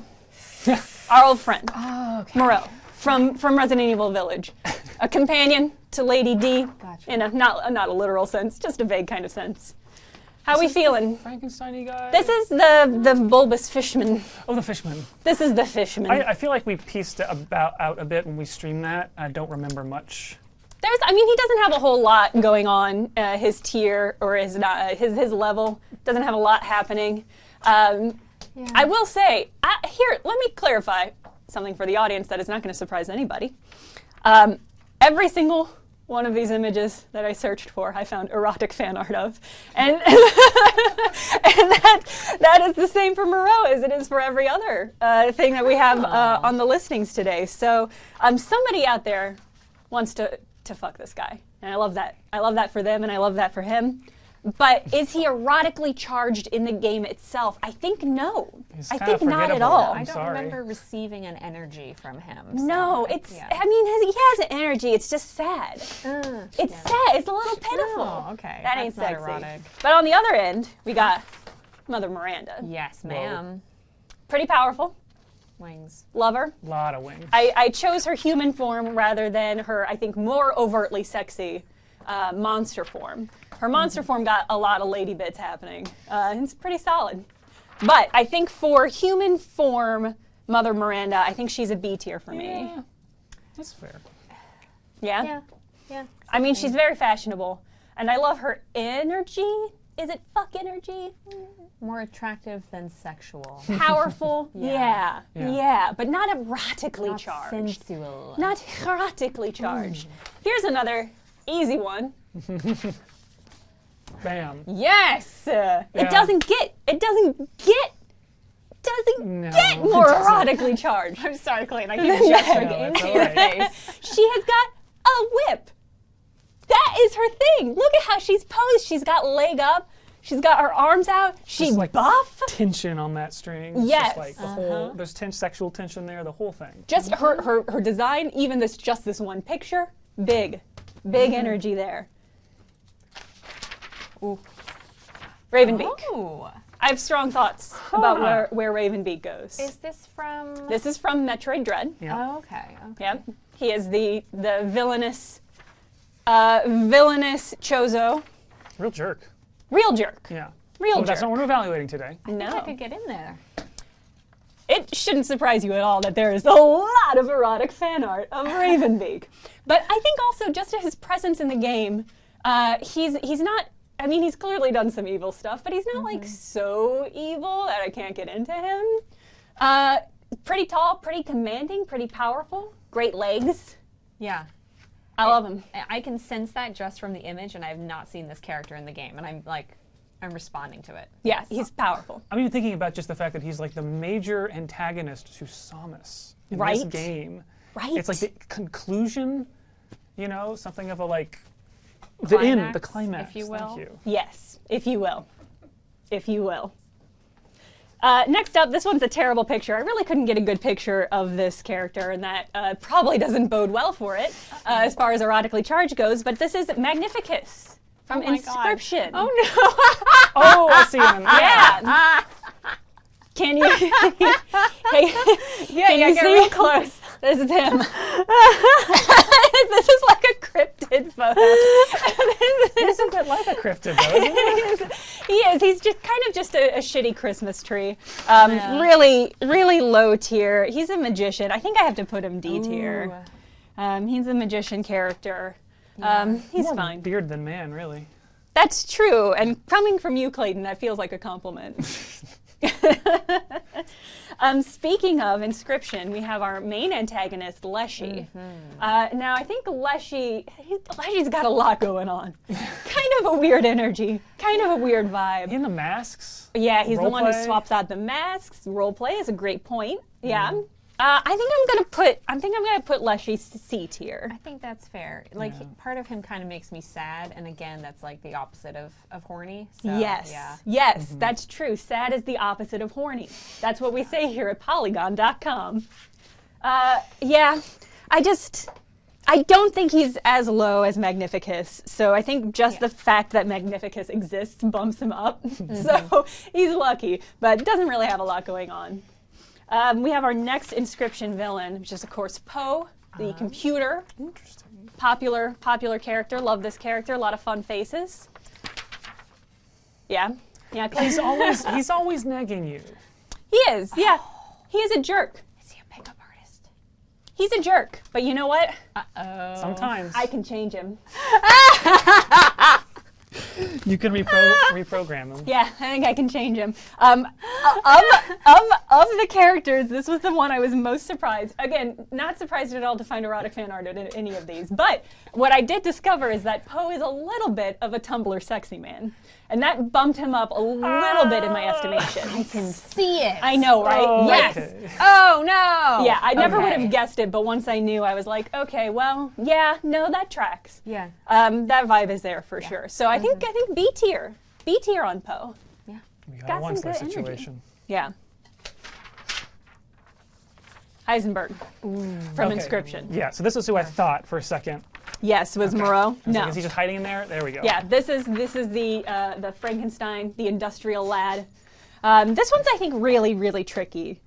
This is the only one I thought long and hard about like, because my instinct is no, but then when I thought about it, I was like, he is kind of erotically charged. I think he is a bit erotic. I think he is a little bit erotic, but this is another, much like Magnificus and Leshy, this is another one where like, if we didn't have Lady D, I think he'd be higher on this list. But I think I've got to put him. I think I got to put him B. This seems very He's a fair. scumbag. That's the only jacket he owns. Being Yeah. a scumbag is erotic. I mean, sometimes, yeah. Unfortunately, That hair. I mean, it seems like it's naturally greasy, but I don't know. Maybe he's doing something there. Yeah. that's true. I mean, he's just sort of a powerful, greasy man, but he's got a great voice. I think that's really what pumped him up. To make it even to B tier, just a good voice, And good the way voice he acting. hefts the hammer. He's powerful, Yeah, he can Yeah. hold someone. and he can make you a man. And as we all know, Hold a someone. this is another really obvious one. I think Hades got the S tier. Big Daddy energy. There's Daddy. It's very powerful. There's voice. Daddy, as Clayton says. Can I get you to voice, stay the upright, bud? That doesn't bode well for you. Hades, powerful Papa. I mean, he's a compelling figure. We see him change and grow and become a much better father over the course of the game, and I don't know what is sexier than that. I think Hades is top tier. He's And got a again, big beard. The voice. The voice incredible, very strong, very powerful. He's got a lot going on. He's complicated. I think he's perfect. You can change him. I don't need. That's He's the thing. changing Is, himself. that's He's on that's himself. what I love about Hades. I don't have to change him. The work's been done. I can just sweep in. I mean, he's married. He's married, but he's a Greek god, so like. Yeah, it's a different thing. Whoa. Jenna, you are out of control. Tom Nook. Okay. I'm listening. Tom Nook. Yes. Yeah. Tom Nook. There's nothing there. Wow. Nothing? Do you find Landlord sexy? No. But you know what I do find sexy? Power. Power. Interesting. Tom Nook's powerful. He owns a private island. He's got money. Somebody has fucked him. He has children, and they are his actual children. Damn. So that's a good point. I think Tom Nook's powerful. He's a little unassuming, but I kind of like that. I kind of like that vibe. I'm a little bit into that. He's got a fashion sense. I don't always agree with it, but I respect it. You did pick his best fashion. I did. Oh yeah, Yeah. absolutely, absolutely. Look at that drowsy I want face. that shirt. Yeah. I think he'd be tender. Fuck. Yeah. Love you, Tom. Dipping back into Inscription, another not great image. The other villains in Inscription are hard to get hold of, but this is Grimora. She was the necromancer. I don't have very strong feelings about her, but it's so hard to justify her between D and C tier. Am I remembering she had one section she was actually like fully 3D rendered and it was. Yes. I think I wouldn't put that in the bottom. That's true. I do love 3 dimensions. I think 3 dimensions is definitely more She erotic had a than goth 2. vibe that was pretty cool. She had a good goth vibe. She has a great headdress, as you can see in this Yeah. image. I think her fashion was good. It's just hard to remember. I think it was very old-fashioned, but Yeah. she wore it well. Yeah, I think that's true. I think that's fair. I think that's a well-earned C. Not the most erotically charged, but respectable. The next one's going to be, I think, a little bit difficult. Okay. Because one of our top 5 games of last year and the year before was Microsoft Flight Sim. And the villain of that, as we all know, is Gravity. Which makes it really difficult. But I think Gravity might be A tier. Jenna, Gravity. I really need to understand. Gravity gets down. Hey! But Gravity do also get you down, specifically. That's so true. Here's the thing about Gravity. I mean, this is a tricky one, because as we all know, the pinnacle of erotically charged scenes in all of cinema is Barbarella's striptease at the beginning of Barbarella, where she is floating in zero G, which is no gravities, and doing her beautiful striptease, obviously the pinnacle of cinema and also human civilization. So that is, I think, a big, that's probably that alone is why it's not S tier. But you need Gravity for a lot of stuff. And I think it would be really hard to have sex without any gravity, which makes it pretty sexy. You've convinced me. You've made a very compelling argument for Gravity. As far as we know, no astronauts have ever fucked. I have to assume Not that. a single one. Not that we know, but listen. They're a dying breed. You would think they would claim that. You think they would claim it. Yeah, If you're maybe. if you're the pair who did, you would say I think yeah. they would get fired. Yeah, How many assume. times do you go to space? Like five. That's a lot. Isn't it more sexy to know that you were the one and that nobody knows? Huh? Think about it. Think about it. Wrapping up, I believe this is the last Resident Evil Village. We have Donna Benevento. I added an extra N in there. Dear. But this has got to be C tier. She's got a lot going on. She's very pretty, but she is hiding behind a doll, like pretty literally. And the doll has great energy, but like if it were just the doll, maybe C, but it's not.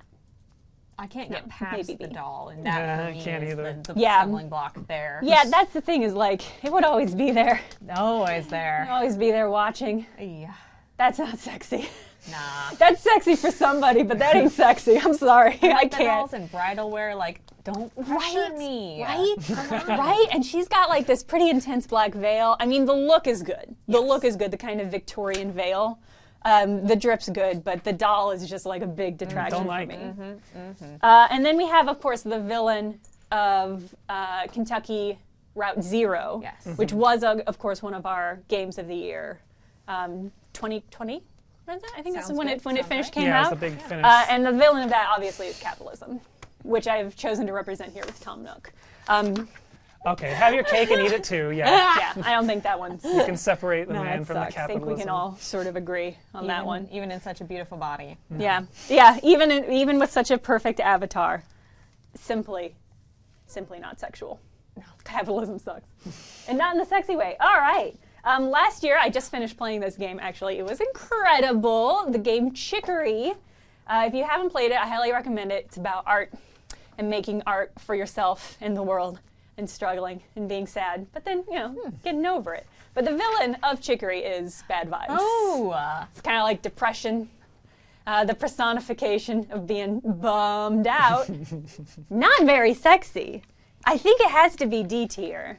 Yeah, I think can't. that's fair. Why is that not? Oh yeah, D tier. That is the problem. For a second, I thought we had something lower. But. No, it's could be not worse. secondary tier. An alternate for Chicory is yourself, because the bad vibes often take the shape of yourself or your friends. That is kind of sexy, but essentially it's just bad Depends vibes. on how erotically charged you are, That's true. I'm very erotically charged though. and I'm not. It So- wouldn't be sexy for me. It's Yeah. really confusing. You have bad vibes written there. I do have bad Yeah. vibes written. I can't put bad vibes as That- S tier. Your instincts are correct. That would be unacceptable. And last but not least, of course, we have everybody's favorite, That guy. Lerny, the Bone Hydra from Hades.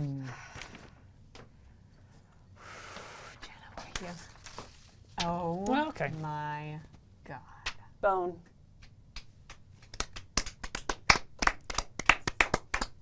That's my tier. That's it, the definitive listing. The best villains of the past 2 years. Pretty straightforward, I think. All right. Thank you, everybody, for bearing with me as I prattled on about some hotties and some naughties. We're going to throw to another interstitial This one is from Petrana Radulovic. I think you'll really enjoy it. It's very fun. If you think this is good, you're gonna love Petrana's tier so much. So go. We're gonna go to that. I'm Petrana Radulovic. I'm an entertainment reporter here at Polygon.com, and I am going to be doing a tier ranking of my favorite fanfic tropes. As you can see, they're all organized in alphabetical order here, so we're just going to start. And this is my personal preference. So, we're going to start with ABO, and I'm not going to elaborate, but that's just not for me. Amnesia fic, also, I respect it, but also not for me. Angst is a very tricky thing because when it's done right, it's very good, and when it's done wrong, it sucks. But I'm going to put it on a B tier because when it's done right, it really is done right. And the same thing goes for arranged marriage. Baby fic, I'm sorry. I don't want children at this point in my life yet, and I don't want to read about my favorite characters having children yet. Sharing a bed, always good, very good, but not quite perfect. Bang or die, you know what? It's fine. It's fine. Body swap, not for me. I don't know. Nothing can beat your name, and I don't think we should try. Coffee shop AU, very sweet, very good. Just a good time. College AU I do like because I think it's very fun to take characters in fantasy or sci-fi settings and give them majors because that's just hilarious and make them do group projects instead of saving the world. Crack fic, you know what? These can be fun and good, but I don't regularly seek them out. Crossover, I actually do not like crossovers, so goodbye. Oh. Dark fic, nah. Major character death. I read fanfiction to feel happy. So I don't wanna mess with that. Canon divergence. I am a canon compliant bitch, so unless it's like a really good thing, I'm so torn on this one. I'm gonna put it at a C because sometimes it works out, but I don't usually like it. Enemies to lovers I just love it so much. It's top tier, S tier for me. Established relationship I also like because I kind of like jumping right into the dynamics. I think it's cool and fun, especially if the characters aren't actually together in the media. Fairy tale AU, I haven't seen much of it. I don't hate it on principle. It's just, sure. Fake relationship, very fun, very good. Love fake dating. Fix it, Vic. Yes, this is why I'm here. Fluff, also why I am here. Friends to lovers. Very good. I just love that as a romance trope in general. Genfic, this is just is that a trope? I don't know. I'm just putting it in a B tier because it's just very, like that. Hurt comfort, I also really love. I think it's very good. If you're gonna give me angst, you better give me the comfort to go with it.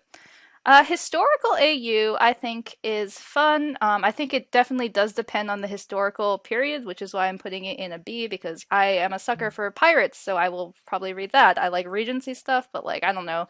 Medieval stuff is fine. High school AU, I understand where you're coming from. I just don't want to relive high school. Huddle for warmth, very good. Love that, especially in a precarious situation. Humor, I like laughing.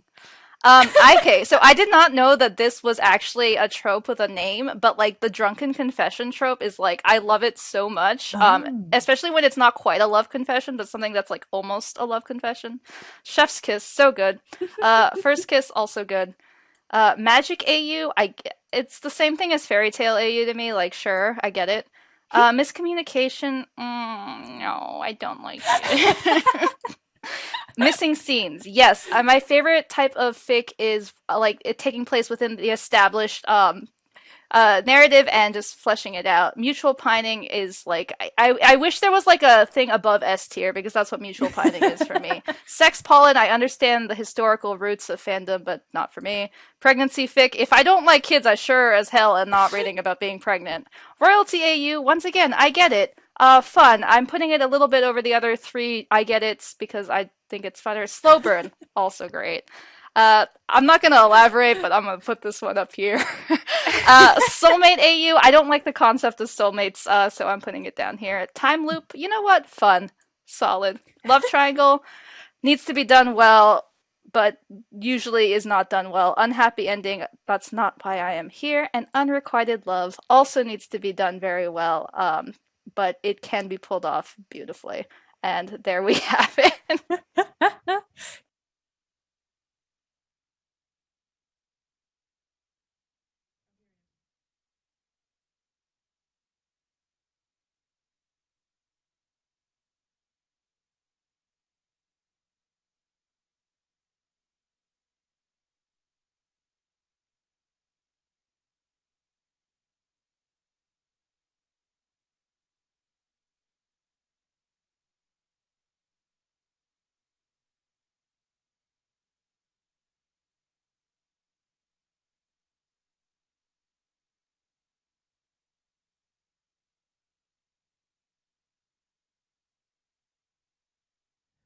Hello, hello, hello, hello. Everybody, it's me, it's Patrick. You can switch the cameras. I'm As not you in the can shot see, yet. Patrick is a ghost. Oh my god. I was gonna make pinning things to the board really difficult, Ghost Patrick. Do you think he's still corporeal? Can Pat, if you can hear me, pick up a piece of paper. Oh, you're muted? Great. All right, just leave it muted then. Oh, it's happening, but it's off screen and nobody can see Okay, it. hi everybody. Whoa, Pat, you're Wow, visible he again. rematerialized. Hi everybody. Can I be heard? And Clayton, do I sound good to the chat? Hi chat. Yeah. We're getting yeses. Yes. Okay. Great. Hi everybody. I hope you got all of the horny out of your system because it is now illegal to be horny. Yeah, I'm certain we won't be horny for any of this. No, not us. Because we are talking about things that make us sad, which is the sad Dark Souls bosses I feel worst about killing. Why would you follow up my tier list with this energy? Well, I don't know. We got to balance it out. I'm just going to shuffle these up and just sort of take them in random order. Well So a couple notes about the qualifications we're doing for these. These aren't all Dark Souls bosses. These are all bosses from software video games. Gotcha. So that includes Demon Souls up through Elden Ring. There may be very, very minor Elden Ring spoilers in here, but probably not that bad. Let's get started right off the bat. I actually haven't thought of these ahead of time, so we're going to be sort of deciding this live. Yeah. First up, we have the Living Failures. And again, Google these if you need to Google these. Most of these are just going to be splotches on these pages. Oh, The Living Failures are, The worst. they're really terrible. Yeah. And I don't feel that bad about killing them. They are sort of malformed, half-alien attempts at recreating the old ones or the old gods. And they do not reach the splendor that they're reaching for. Yeah, they're pathetic. They live suck. up to their name. Yeah. Until you're done with them. Because Yeah. then they are dead failures. And then they're a mob fight, which I don't really think are generally very good in these games. So I don't feel bad about killing those at all. I feel actually pretty good about them. Right. I think that's fair. I was, until you said that, still thinking about horniness. And I was like, these are F tier. They are not sexy at, No, all. not at all. But you're right. I also just don't feel bad about killing them. Let's get another one that's going to be a good contrast. So this is a slight Elden Ring spoiler. The Ancestor Spirit. Let me get a little closer. Yep, there. it's just a dark photo. It's like a moose. Yeah, it's like a Yeah. moose that got glow horns. Yeah, this is a spectral stag.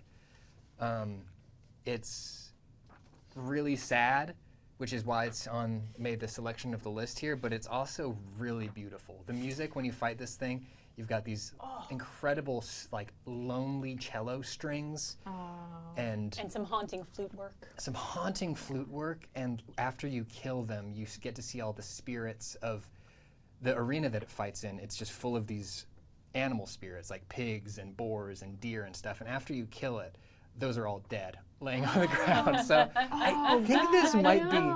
I think this is definitely S tier. I feel really bad about killing the Ancestor Spirit, but I need the souls, so I'm gonna do it. Princess Mononoke has primed me not to want to kill deer spirits. Yeah. So I think that's fair. Yeah, you got to be nice to those. yeah. The Last Giant. Here is another dark smudge in a dark area. Oh yeah. Gee. This is a. He's on the sad list because he's the last one, I guess, and he's got a big spike through his back, which is really tragic and sad, sort of. But I don't feel bad about killing him because I think he probably wants it. Wow, Wow, that made me so sad. No, though. now I'm really sad Yeah. That push pin might as well have been my heart. Oof. Right there. Man, we're kind of stacking up the bottom tier already, because next we have the Deacons of the Deep. Yeah. If anybody else grew up Catholic, there you go. Shit. Just a guy in a Pope hat. Yeah, Wow. they're on the sad list because they're very, like, they're not individually strong. This is a group fight. It's a gank fight where there's like 30 of them at once. Yeah. They're really annoying, and when you beat them, you like feel like you've taken something important and powerful out of the world, but not in a bad way. Oh, okay. Yeah. I love that. Blazing Bull from Sekiro: Shadows Die Twice. There you go. Once again, just a smudge on the page. Just so is the point. A smudge on a smudge. To describe this one, it's just an actual like big huge bull with a flaming tatami mat tied to its head, which is so I don't know. It's pretty sad. I don't like it when people use an animal for war. I don't like that the only way to kill it is to kill it rather than just like knocking the tatami mat off of its head. Yeah, this is like bullfighting, but somehow worse than bullfighting. Yeah. Because it's on fire. And it's faded yeah. and tragic. It's fully burning. Yeah. That's fucked up. I'm gonna put that A. It's not as sad as the ancestor spirit for me because it's less, right? It's like one of a species rather than like I feel like I killed the very All heart of of nature. animal kind, yeah. Right. Yeah. The pinwheel. Oh, this. Yeah. Okay. Well, Once Yeah, again. I'm really excited to hear. Look at that, the incredible high definition image. I love video games. The pinwheel is a nasty little ghost goblin or something who lives in a dark cave. And he's another, again, boss who multiplies. He's extremely easy, which is why I put him on this list, is because like it's one of those fights where you're like, oh, did I just kill something that wasn't capable of fighting back? Yeah. Yeah. So I don't really know. Let me look at that guy again. And so he's got a bunch of different masks stuck Yeah. to his body. That's It's kind got of sad. the masks Yeah. are cool, but they isn't the mask like the father, the son? I don't remember what the third one is. Another goblin. Yeah. Oh, I don't like goblins. There's something a little sad about that, but Synthetic Witch says it's implied that it's actually 3 people under the cloak, not just one. that's very funny. Yeah. That's 3 children in a trench coat. Oh, no. Yeah, that's right. No, Okay. But I still think it's C tier. Yeah, I mean, whatever. It's it's an easy fight, but it is a little annoying. Yeah. At best. It's C just seems good. Doing magic bullshit, you know? Up next we have the Divine Dragon. The Divine Dragon, again, God, my images suck. The Divine Dragon is what he sounds like. He's a deity, and he's sort of a mixed bag because you don't kill him, but you do extract tears from him. The whole point of the fight is to hurt him enough to make him cry. No. Yeah. No. You made God cry? Yeah. So funny. That's so funny, though. Right. So.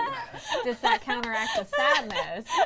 Yeah. That's really funny. Right. So I don't know if it's S tier because the category is I feel bad about killing. You do defeat him, but he survives. But it is I think it's A for me then. Oh man, okay. See, I would put that D tier because it's very funny. And it would make me laugh a lot if I did it. You have to bully a dragon till it's sad enough. Get ingredients. You extract the tears with your sword is the other part, which is why it's a little. Yeah, that's how you get tears.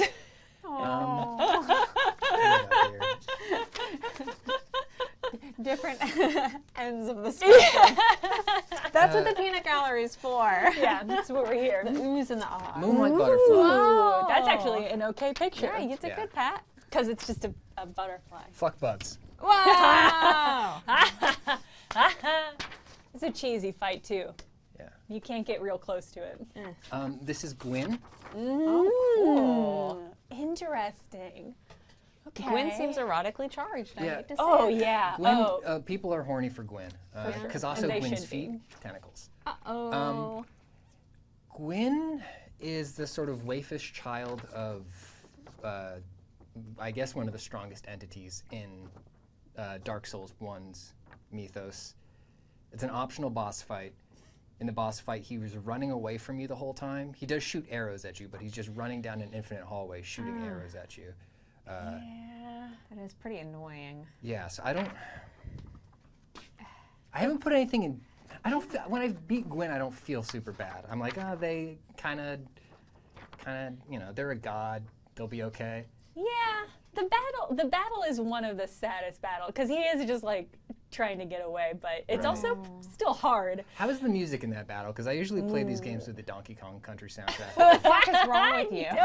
I don't remember the music for that specific battle. But I think it's B tier. I mean, I don't remember that being a particularly upsetting battle. Right. Yeah.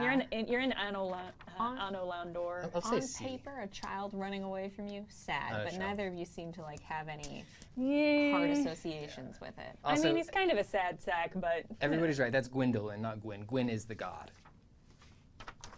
So Gwyndolin, C tier. Don't feel that bad about killing Gwyndolin. Ooh, save that one because I like that one. Ooh, interesting. Oh yeah, boy. I'm gonna save you because you're special. Oh boy.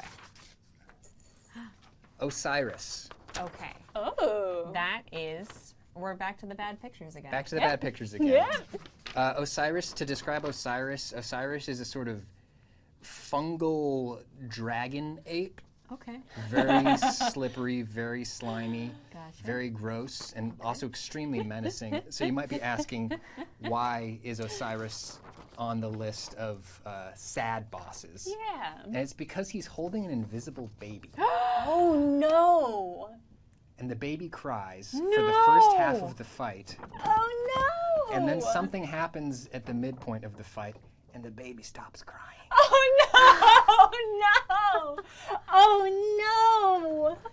Oh no! Oh no! I feel like at FromSoft, at the developers, they have a dartboard, and fungal, ape, dragon, and baby are all on it. And it's just a remix. Look what you've done. Are you crying? Yes. Really upsetting. I'm sorry. No, it's good. I mean, it's S tier. It's good content, Pat. It's S tier. So there are theories about what's going on with this boss. Data miners have found the unused 3D model of the baby. So at some point, I think in the development cycle of this game, he was literally holding a baby for the first half. Oh, and they were like... And then he smashes it on the ground like a football halfway through the fight. And he still has that animation, but there's no baby in his What head. the fuck, dude? What the fuck? It's so, what I love about that is knowing that there is a line from FromSoft where they're like, actually, we can't. Take it out. Actually, no. Holy shit. Okay, the Hemwick witches. The witches of Hemwick. Yeah. All right. They are tiny little hunched over witches covered in eyeballs, which they harvest from people. And they will try to harvest eyeballs from you. They're sad because they're very small and weak individually. And old. And old and frail, yes. I But see this as a future career path for me. Eyeball stealing witch? Yeah. Okay. they're you know, no, they're bottom for me. I don't feel very bad. Interesting, okay. No, yeah, because they're also annoying. They Pat turn wouldn't feel invisible. good about or bad about killing me. All right, fair enough. Well, maybe choose a different career Because path. I'm annoying and I steal eyeballs. Okay, I hear it. What is next? Ooh, the Armored Warrior Ooh. from Sekiro: Shadows Die Twice. Lovely images I have here. Can't wait to learn why this is on the sad boss list. Okay, sure. So the Armored Warrior is a European warrior who has journeyed to Japan in seeking something, and one of the things he finds is a battle with you. He's so heavily armored you can't do anything to him to actually kill him, so you just push him off the level. And as he's falling off the level, he yells a name, which is Robert. And then if you dig into the lore of Dark Souls, or of Sekiro, you find out that Robert is his very sick son. And he came to Japan because he heard that somebody there was unlocking the secret to immortality, and he was willing to do anything to stop his son from dying. So this is a 2-for-1 kill. Well, then he should have fought. Shouldn't have fought you. Shouldn't have fought you. I don't really. See, a lot of these fights, Jenna, are a thing where it's like, why am I doing this? Like, this was one where it's like, the game never told me, go kill this stag. And I'm like, but he's got stuff. Yeah, it does have stuff that you do want. That's sad. I'm telling you. They threw the dart, it landed on baby. They were like, how do we make this a baby-centric boss fight? Okay, next we have the Storm King. Ooh, Storm King is a it just looks like a little cloud there. It's a gigantic flying mantis from Demon Souls. You use a special sword to fight it and shoot gusts of wind at it to try to knock it out of the sky. It sends its babies after you, which are just smaller manta rays. But is that why everyone in chat is saying boss baby? Boss baby, boss baby, boss baby. I don't feel super, we don't really have an, no, I think this is still C for me because it's super inhuman and scary, and it's the little baby mantas are super, super, super annoying in the level leading up to it. Annoying is an important factor when considering like how sad these things are. The more annoying, the less sad you get as time goes on. Vicar Amelia. Vicar Amelia. Vicar Amelia. Vicar Amelia is a little old lady who turns into a big nasty dog. Yeah. Really, really mournful, Oh, sad thank you. scene. Is this for crying? Yeah, for me. Okay. For my dabbing. So I got to start Dabbing going my quick tears. here. If she looked the way she looks in the opening cutscene for the whole fight, I'd say A or S tier. Yeah. But she turns into this pretty quick, and it's scary. It's still a pretty sad fight. I thought Vicar Amelia would be higher up, but I think B tier is fine. I would say A or B. Yeah. It's just she's just she's trying. She is, and but she just turns into such a raggedy dog. What's she trying to do, though? What's she trying? I don't really remember. Yeah, well, I she's remember like it really being devoted sad. to a bad religion, I think. But now I'm looking at it, and I noticed now that the thing that looks like a veil on her is actually her entire robe, and the sleeves of the robe are hanging off her head. Like, Yeah, like a babushka that had to grow into her handkerchief. She's also she's staying B tier because our next one is gonna be A tier, I think. This is half-breed Priscilla. She is part dragon, part waif, all life. AKA any woman in Dark Souls. Yeah, she's like 12 feet tall. She has a scythe. Okay, I'm listening. And she's a completely optional fight, so you can get some stuff for killing her, but you feel bad about it because she's just chilling in a painting. Oh, I did not fight her because I felt bad about Yeah. it. I was like, no. Folding screen monkeys. Oh. An interesting boss fight in the in Sekiro. It's 4 apes, I believe, who turn invisible and run away from you. That sounds annoying. They're very annoying, but they're still simian, and they are not hostile. Oh. They only run away from you. And the challenge, it's a puzzle fight where you need to figure out how to sneak up on each of them and kill them. And it's another one of those fights where it's like you feel like you're just breaking some sort of majestic seal by killing them. And the world is then like a sadder and worse place afterwards, but you're closer to your goal. Yeah, that's no good. I feel bad about that. Oh man. Is it A or B? A or B? Feels the way you described it was an A. You said a magnificent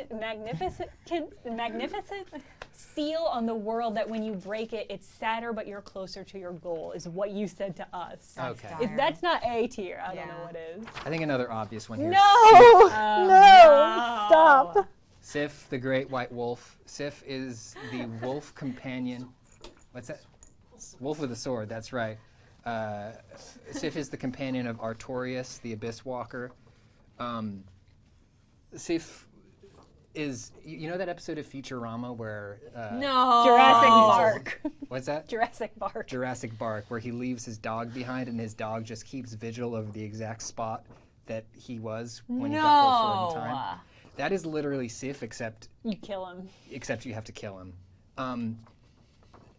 You gotta? Yeah, actually you do. Yeah, I don't think he's optional. Because if I had the chance of not fighting it, I wouldn't have. Yeah. But you do. All right, I got to go fast for my last two here. So normally I would say this was S tier.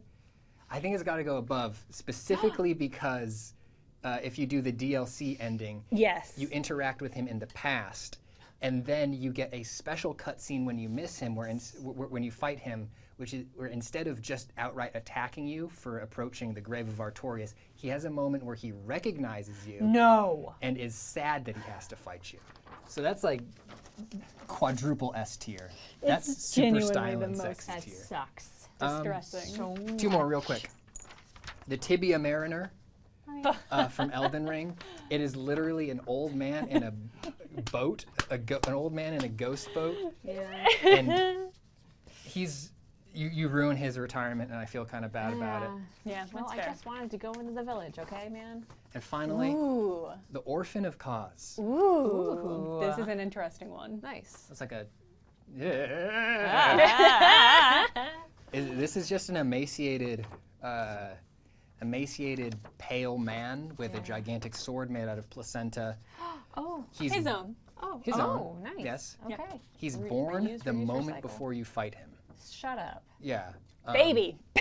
Baby. Ding.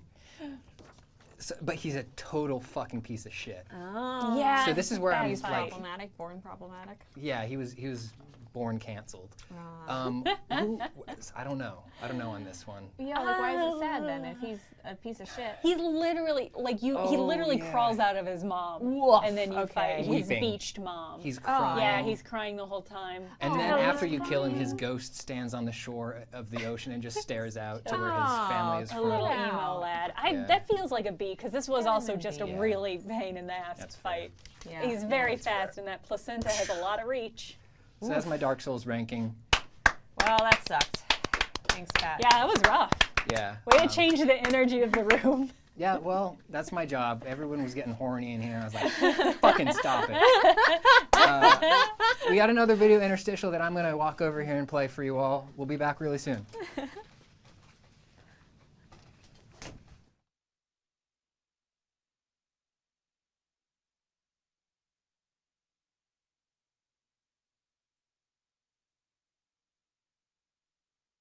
Howdy, folks. I'm Polygon's TV editor. I'm Zosha Millman, and today we will be tiering the in-universe pop culture of 30 Rock, I guess is how we're phrasing that. We've got a lot of TV shows and movies here, so let's dive right in. The first one is A Dog Took My Face and Gave Me a Better Face to Change the World. The Celeste Cunningham story, I believe, if I'm reading the small font right. That's an S tier. I mean, that's what Lifetime movies were invented for, I think, really, is stories like this that change the world. America's Kids Got Singing. I feel like that's a B for me. Not that much to write home about, except Jenna Maroney's expert criticism. Bitch Hunter, controversial. I think early cancellation for NBC. I'm going to put it at a C. It's a great joke in 30 Rock, but as a show, I don't know if I'd watch it. Black Frasier, which is an incredible show, that's an A for me. I think I could still recount this entire bit, and for a large period of my life, it was the only episode of Frasier I had ever seen. So good for good for me, good for America. God Cop, that might be another C for me. I don't know. It's a really good joke. And I really do enjoy how much the show calls itself out on the whole thing. Like, why is God a cop? I don't know. It's a good C show, I guess. I would watch it. Gold Case? Ooh, I mean, I want to give it up because it's Kenneth Parcells' baby, but I think maybe this is our first D. You know, it's pretty obvious what the Gold Case is. It's not even a good game show as far as guessing which things go. Hard to watch. I put that at a B. You know, he got an Oscar for it. He maybe got the rest of his EGOT, but they kind of dropped the plot line. Homonym, that's like one of the easiest S's in here. Like, it's always the other one. It's an incredible bit. Your next word is meat. Oh boy. Like when two people run into each other. Sorry, it's the other one. It never fails to amuse. I would watch that show every night. Honky Grandma Be Trippin'. Honestly, put it at a D. I don't know if there's that much. Like, this is when they weren't like so bold with their parodies that they were doing like crazy things. They were just kind of emulating things out in the world. But it doesn't really bring anything, unlike Black Frasier, which is an incredible artifact of pop culture. Jefferson, I'd watch it easy. This is the sort of thing we would talk about for months on the internet. It would consume Twitter. Kidnapped by Danger, the Avery Jessup story. I don't think they include the Made by Pride wipes on this tile, but that's an important thing to note for our sponsor. That's another B. I think it's a little, I really enjoy the entire making of episode, so I'll give it to them for that. Leap Dave Williams is maybe one of the better 30 Rock jokes of all time because they just play it on TBS for 24 hours on leap days, which is incredible. So that's an S. This one, I'm not good enough at Spanish to say. Los Amantes Clandestinos. That's an A. You know, shout out to the grandmas who watched this one. Making It Happen. That's S. He pioneered the 5-second sitcom. I would do it right now, but we don't have time. Martin Luther King Day. That's a C. I've seen this movie before. You know, we know it. MILF Island. I'm gonna put it at B because I don't know if I can condone this show as like a real thing, with preteen boys and moms hanging out on an island. Queen of Jordans. That's S. That's incredible. Nothing but respect for Mrs. Jordan. Ray Ray's Mystery Garage. There's just the brush your teeth song and it's already stuck in my head, so I'm putting that at D. Right On, I'm gonna put at B because we don't get to see a lot of the show before Liz Lemon ruins it. The Rural Juror. The Rural Juror. The Rural Juror. We hear a lot about it, so I'm gonna put it at a B because I just don't know what to make of it. We never get to see it. The Jackie Jormp Jomp story. That's an A probably. It sounds like an absolute shit show. Take My Hand ends up at a C because they never end up doing that much with it. You know, sorry to Connecticut. Big respect. TGS, honestly, a D. Sorry about that. Sorry to these 30 Rock people. This Mentalist one, incredible. That's an A. You know, D Mentalist, primo. This one we never end up seeing except for when Liz Lemon is on, again, the show. So I guess I'll put that at a C. You know, she brought a lot of the energy there. Who knows? Incredible joke, incredible show. You never want to underestimate somebody just because they can't smell. So that's an S. And now we've tiered everything here. Congratulations, folks.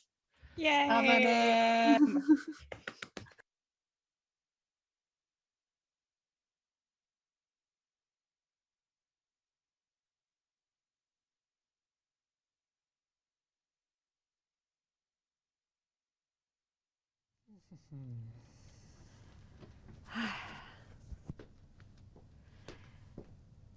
Hello, everybody. It's me, and we're going to have a bit of a different tier from mine. I'm doing sound effects. Specifically, sound effects from Stardew Valley. And my IFB is falling out because my ears might be a weird shape.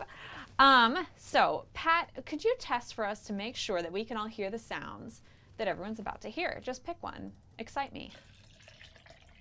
Ooh. I forgot to turn mine on. There it is. There it is. Yep. That one it we fucking is. told Pat we liked so much. Yeah, the one that we were testing with that we all said, please never stop playing that in our ear Yeah, gee. over and over. This is just going to be best, and I think, are going to have to feel out what the hell I mean by that.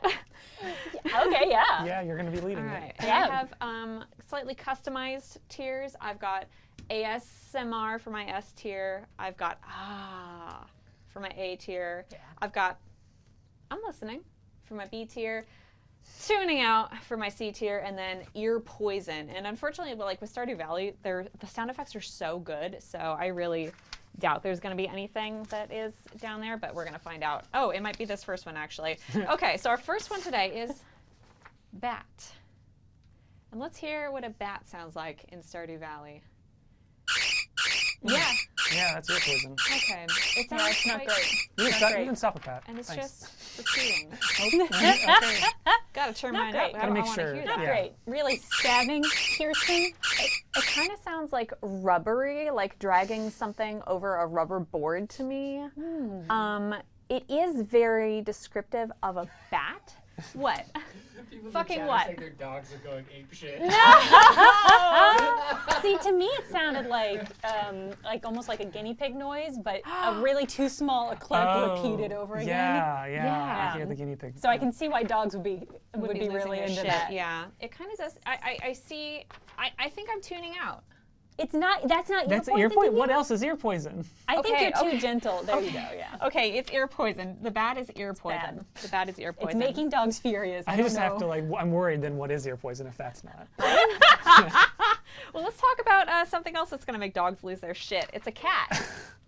Give me a cat. I love it. Oh, why is it repeating so much? When I hear it once, it's not that Yeah, bad. I like this. It kind of sounds love this plaintive, which is a little bit sad. Yeah. But it does sound very cat-like. It's one of the sound effects in this game that falls more on the realism side of the spectrum. It's like it's 5:10. Why haven't you fed me yet? That is exactly what it is. Okay, so I think for cat, I'm listening. Like, I hear you. You're hungry. That's fair. Yeah, all right, that's fair. I'm here. Oh no. I literally have to tune out a cat that makes that noise, so that's why I always had it That like second noise? thought. You're not listening. Well, just the it's 4 o'clock and we don't feed you till 6. Why are you yelling at me right now? Clayton, it's 5 o'clock somewhere, as we know. Chicken. I personally, I love this one. Ooh. I always love the chicken things. Yeah, that's nice. yeah. That's very pleasant. Bubbly. And it's not necessarily, it doesn't like fall completely on the realism spectrum side of it, I think, but there's something that's very gentle about it, very homey. I mean, maybe because like the chicken is one of the first animals you can get in the game, like they're the easiest ones, and you're like, now I can make mayonnaise and be financially, successful, and also you're sweet.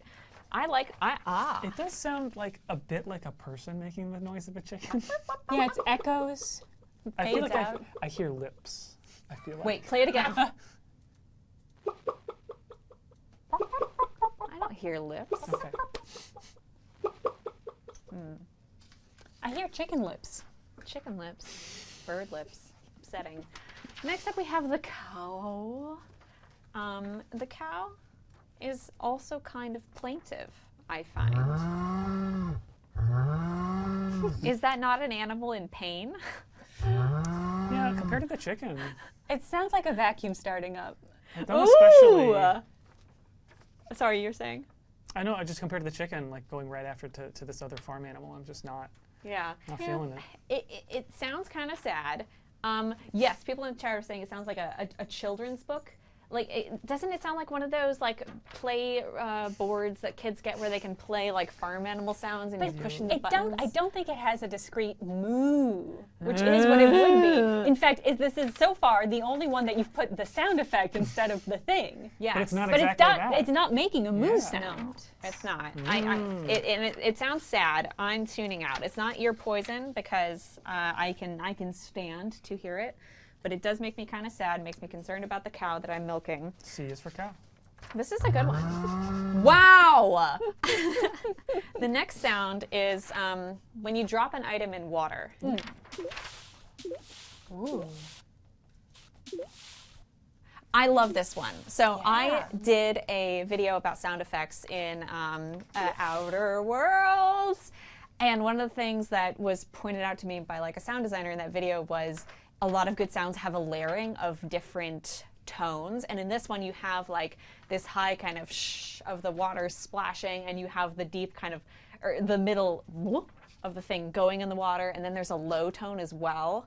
Can we hear it again? Yes. So it has like this cascade of sounds, and I think that makes it pleasurable to me. What do you two feel? I think it's a lovely mix. Yeah, no, I love it. I love the little ping sound. Almost sounds like, things appearing on a map of spaceships. Yeah. Boop, boop, boop, boop, boop, Some boop. beautiful layers. Just so you There's guys some can nice- see what nice I tones in decided to. This is what it looks like when you drop an item. So, bad association in the picture, but I am listening. It's not S tier? I don't think it's S tier for me. You just spent so much time describing how beautiful it was. I can't believe it's not S tier. Well, There's got to be. There best. Okay. Yeah. Okay, yeah. It's a competitive tier. I okay? just assumed you were gassing it up so much. I thought for sure.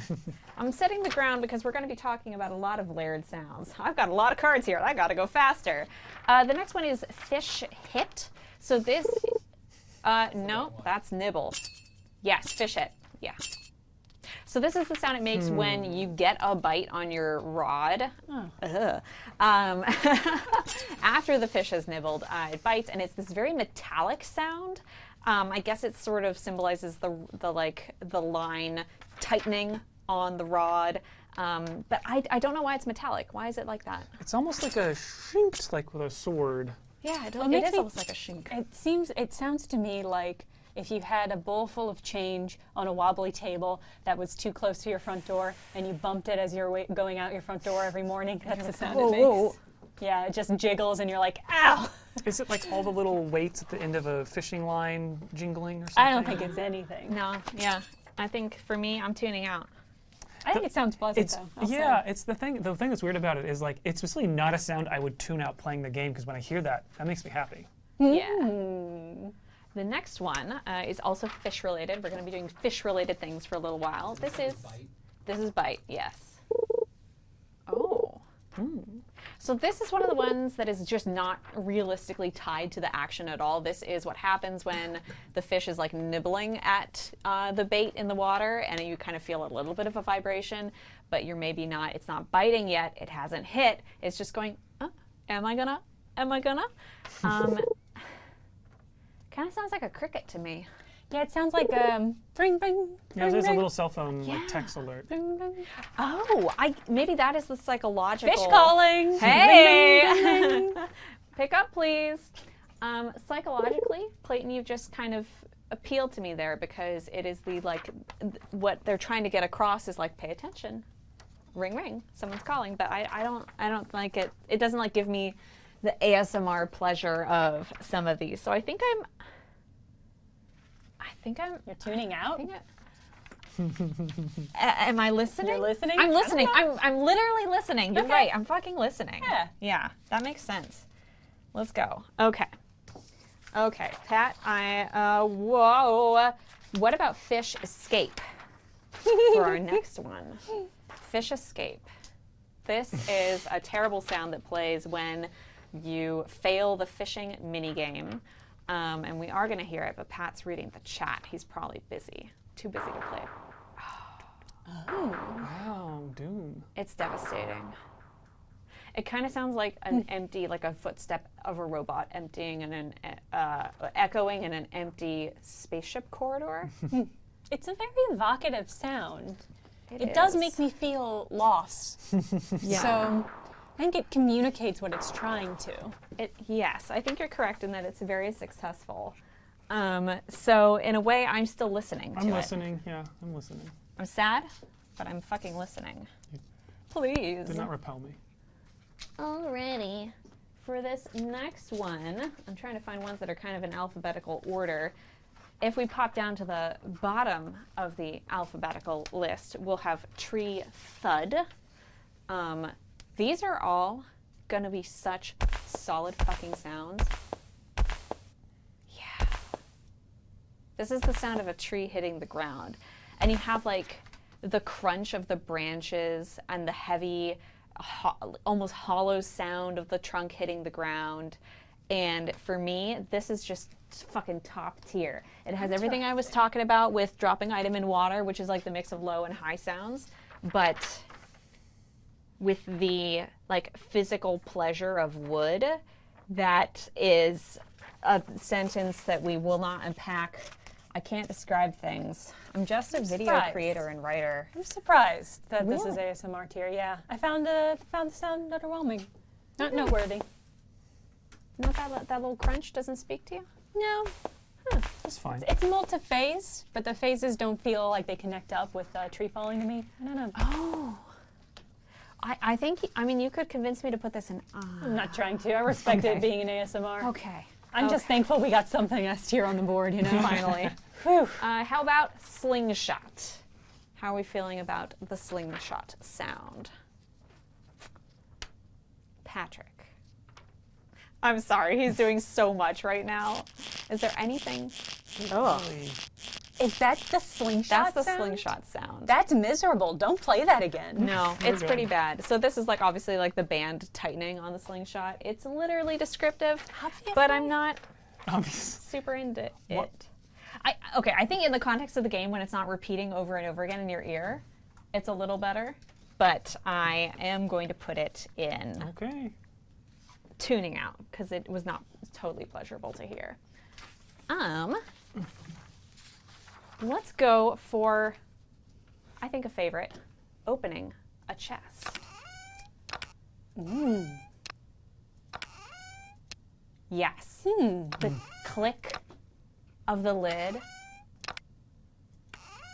and the strain of the hinges. I do like that creaking sound. That is very pleasant. It's like an old chest. Yeah. It's gonna have something nice in it. Yeah, It has it's evocative. character. Yeah. I like that. I think I'm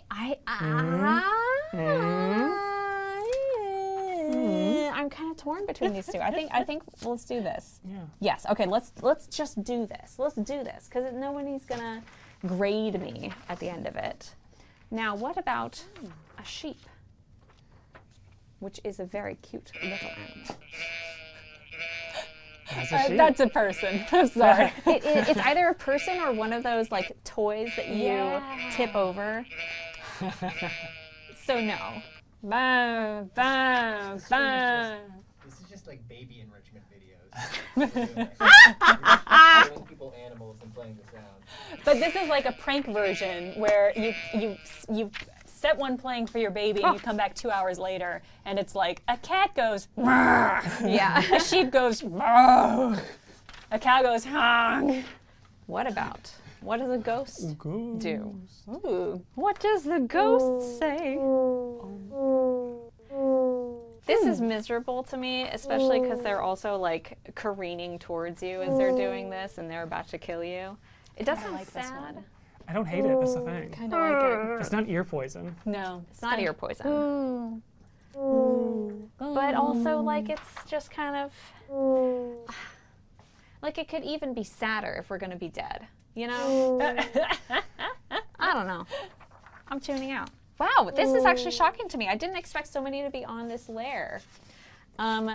Patrick, play me a furnace.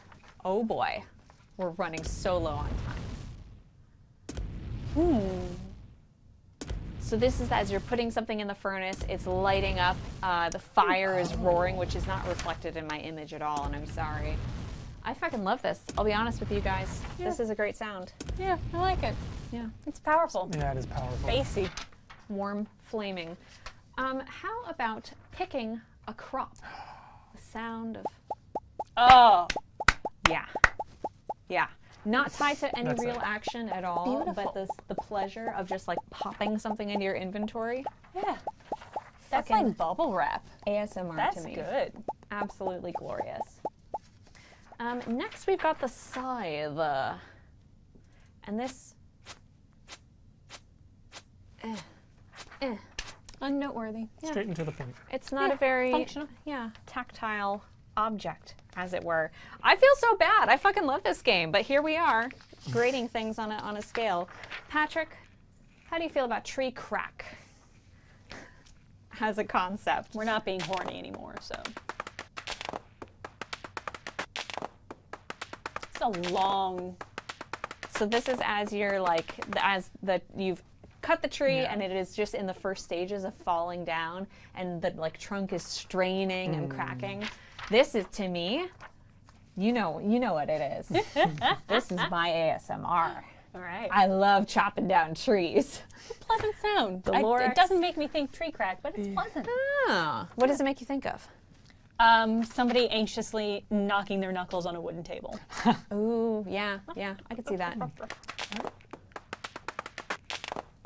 Next up, we've got hoe. Hey! Okay. Ugh. So this is like the hoe hitting the earth. I like it in the context of the game. It's a little rough here, I think. I think I'm listening. Like I'm listening because I'm digging and I'm farming and then I'm gonna be picking crops, which will make me happy. But no. Ho? No. Next up, we're going to go for the rooster. They don't, I think, have the rooster. Oh, classic. Iconic. I mean, it captures the sound, but I don't like hearing it. You don't like hearing it? Don't wake me up, bird. I've got an emotional connection with this because, like, it plays at the beginning of every day, and then the music comes in, and you're like, ooh. But you're right. Just hearing it on its own, it's kind of audio poison. Wow. Maybe it's. I mean, I think we both dislike the slingshot more, but Yeah, absolutely. Oh, Absolutely. Yeah. Actually, yeah, you're right. I'll put it in. You know what? Actually, we're going wild. Wow. I'm sorry. We're putting it back, and I'm listening, and we're putting. No, this is right because in the context of the game, hearing the like leather creak, we love that. We love it a lot. Let's do monster death next. This is an interesting one. Sort of a sad collapse of organs, as it were. Huh. But I do find it pleasurable. really.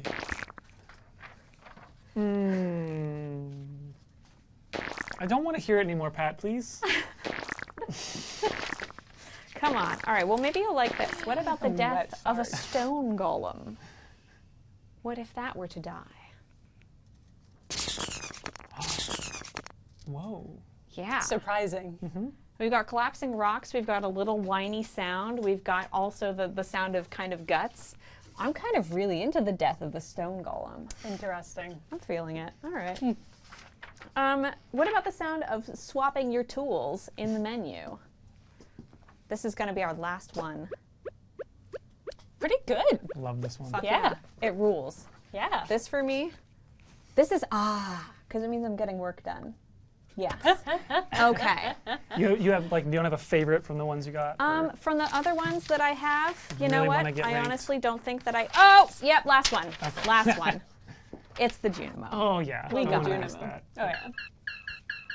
And again, you know, isolated on its own. Audio Actually poison. terrible. Yeah. Actually terrible. Truly Yes. awful. Interesting. Wow. Okay. But What a heel turn. but they're so cute. Yeah. Look at them. I mean, they're adorable. I would love to have that little plushie Yeah. and just squish, squish, I'd squish. love to But have not if it them made that sound. Carry my crops around. I'm listening because they are helping me restore the community center, and I'm listening to what they want, and they're little meeps. But do I want to fall asleep to the sound of the Junimos going? No, no, I do not. So, Oh, we need to evaluate milk.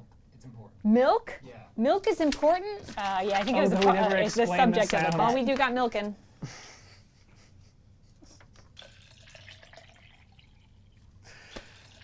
It was milk, This- everyone. This is not the sound of milking a cow. That's how I feel. Like it is a nice. But is it on its own a pleasant sound? Yes. Yes, it fucking is. How pleasant. That pleasant. Interesting. I'm Okay. surprised. Yeah, The surprised. sound of liquids, everyone. surprised. Thank you. The hills are alive with the sound of liquids. Hey, let's keep this segment cruising for just a second because I'm going to see if I can resync the audio slightly. Oh. So you guys just keep talking. Cool. And, You can keep ranking. We've got a couple extra. Talk about. This would be a perfect time Oh, to yeah. start talking about what people can vote on. Yes. But give me Oh. give me 10 seconds and then start doing that because I gotta do some Okay. stuff. Cool. 1, So we have to vamp 2, for 10 seconds. 3, Wow. What do we like to? 4, That's a good. 5, It does fill the exact amount of time, just 7. counting. 8, And in a couple 9. seconds, we'll be there. 10. Oh, 10 seconds. So that's how long 10 seconds is. Wait, what? Where did you put milk? Is what Pat just asked I us. if put you milk couldn't in hear. A. A tier. Milk is A tier. So at the end of tonight, I think we've teased it before, there's going to be a special final tier. Well, it's imminent. It's now? Yeah, we got one Yeah, more we've got the interstitial. the last interstitial. one? It's the interstitial, and then it's the final Coming tier. up, we're going to have a final tier, and you're going to be able to choose what that final tier is because we have 2 competitors, and my 2 competitors are sitting right here beside me. Clayton, what do you represent tonight? So if you vote, I'll lead it, but collectively we're going to decide what the best late night fast food destination is. And if Jenna wins, Jenna, what do you represent here? Most refreshing beverages. And notice how specific both of these are. Not just fast food, late night fast food. Not just beverages, refreshing beverages. Yes. So this is going to get very tactile. And I know like every week when we do our regular Thursday streams at 3 p.m. Eastern here at twitch.tv/Polygon, where we play the latest games and have fun. But not this Thursday. But not this Thursday. No, ma'am. We talk a lot about food on those streams. We tend to gravitate towards, hey, what are we drinking right now? It's often coffee. Being that it's 3 p.m. to 5 p.m. Yeah, we it's should prime snack time. Yeah. Because it's long enough after lunch that I think we're all just sort of thinking about that post-work snack. By the end of it, we're starting to think about it. Yeah. Right now, honestly. Yeah, there's chips out there with my name on them. But you can make us do one of those tier streams, either talk about food or talk about beverages. What do you want? Food or bevies? It's up to you. Your choice. The power's in your hands. Yeah. Perfect time to spend all those channel points you've been winning by guessing and all the things that we thought we were going to do. So, oh, goodness. I think before we have that we have one more interstitial, I believe, from Nicole Clark. We do. And I filmed this with her, and I have yes, it is another Stardew Valley tier. I remember now. Sorry, I didn't mean to clap so loudly, Patrick. She is ranking the gifts that you can give to Stardew Valley characters. And we had to trim this down a lot because it turns out that everyone loves like hundreds and hundreds of items. So I made the initial list of like what are the most loved items, and every character had like 10, and I was like, Nicole, it's not going to work. They're easy to win over, you know, those sweethearts at Stardew Valley. Hey, yeah. Simone, that clap really helped. Can you do that 2 or 3 more times? All right, well, I'm so excited for our next interstitial, which we'll get to in just a minute. Holy shit, okay, hang on, I can fix this. Why don't we go ahead and give a slow clap to producer Pat, who's been doing an incredible amount of work behind the screen. You can't see him. He's got a command station. It looks like he's the captain of a Star Trek, and he's doing a great job. least. So just a really slow At the same time, clap. I don't know how much this will help Pat, but we'll do it anyway because he's done such a great job today. Now we're out of sync. I guess if it's too regular. You also brought up the fact that we've had these interstitials. We want to thank all of our special guest interstitials. We've had a lot of really excellent ones today from Susanna Polo, Petrana Rulovic, Toussaint Egan. Yep. Social Millman. And coming up, Nicole Clark. Yeah, they're good. I will drop links to all of their social media when I get back off screen and have my laptop, so you can follow all of them. Also, you know what you should follow? It's Who Will Win Week at Polygon.com, because that's why we're doing this. That's what this is all about.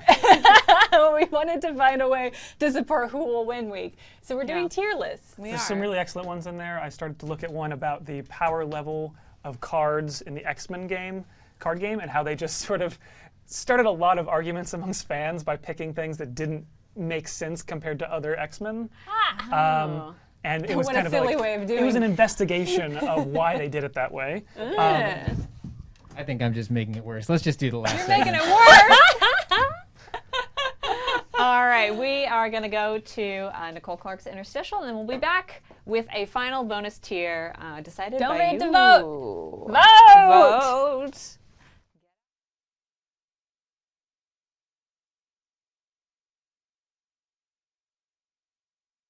Hi, I'm Nicole Clark, and I'm Polygon's Senior Culture Editor, and very excited to be doing this ranking. So I'm going to be ranking Stardew Valley characters based off of the unique favorite gifts they have, just ranking them on how they fit their character, and also just how I like them. So getting started here, I have Alex, who is our resident jock himbo, and I think it's nice that he likes a complete breakfast, and he also likes salmon dinner. That's not particularly exciting to me, so we're going to put him in iron. Next, we have Elliot, who is our beachside poet writer. He loves lobster and crab cakes, but he also likes duck feather and ink. So I think that's a gold because that's funny. Harvey, he's a doctor. He likes coffee, pickles, and I think a good solid meal. That's not that interesting, even if it fits his character. So copper. Abigail, I love her. She likes gems, and when you give them to her, she says she eats them, particularly amethyst, which is the same color as her hair. So that's obviously iridium.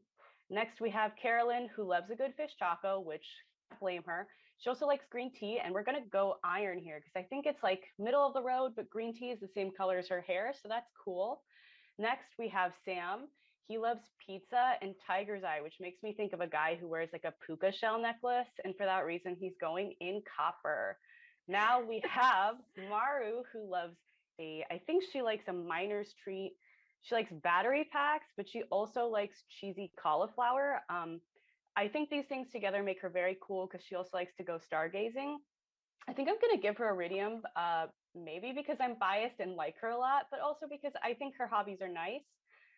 Next up, we have Sebastian, who I'm excited to get to him. He loves a frozen tear, he loves sashimi, and he also loves obsidian. Look at that scene hair. Obviously, he's iridium. Now we have Clint, who is the local blacksmith. And as such, he likes a lot of gems. He also likes omni geodes, which in my opinion is a huge bummer because like that's his job. Maybe he should like things that aren't just related to work. So we're going to put him in coal because he also deals with a lot of it. Okay, next up is Robin, the carpenter in the town. Her taste is just kind of like a normal lady who likes spaghetti and goat cheese, and that's cool. That's not that interesting.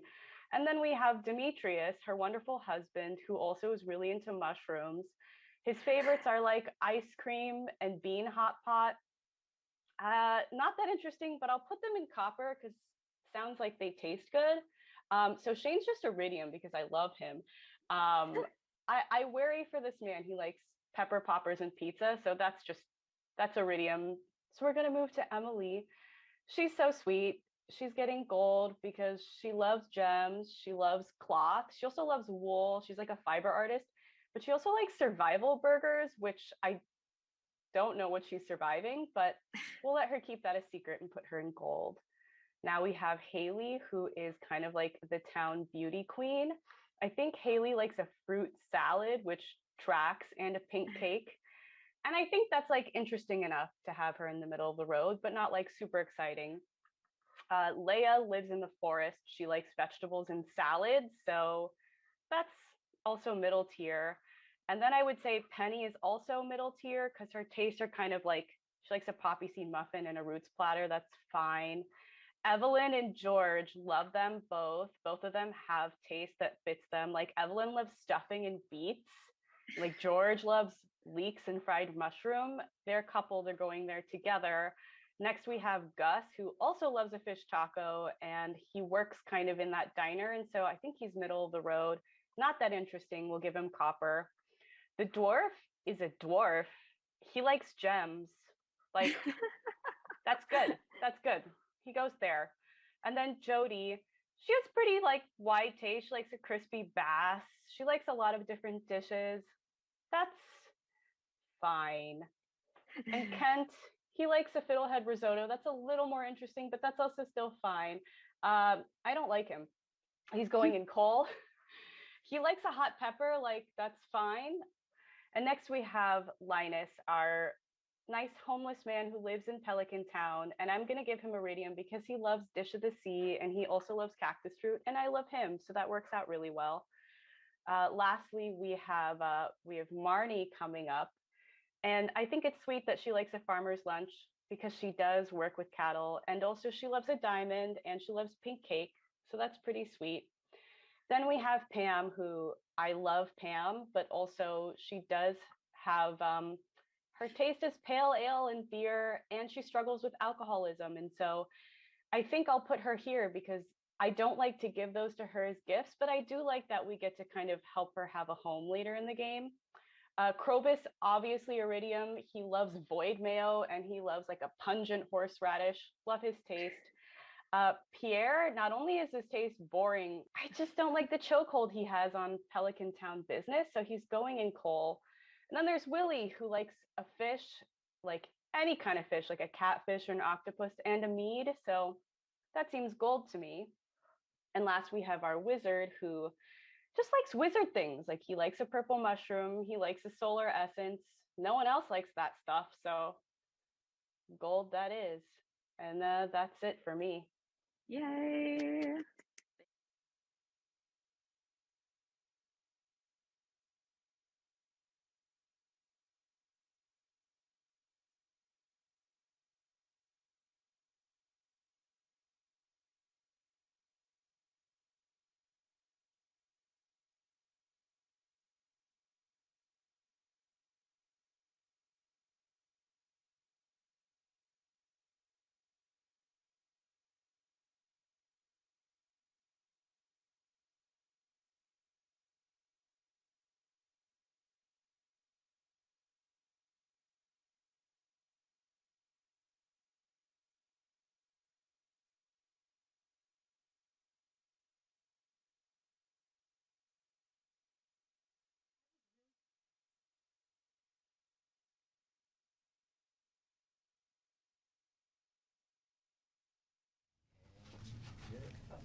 Hello. Welcome back.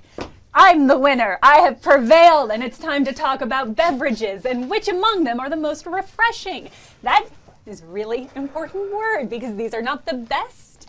These are not the tastiest. They are the most refreshing, and that's going to be an important keyword that I'm going to demand everybody keep their eye on that as our goal. Got it. Because our first drink is coffee. Ooh. Coffee, personally, S tier.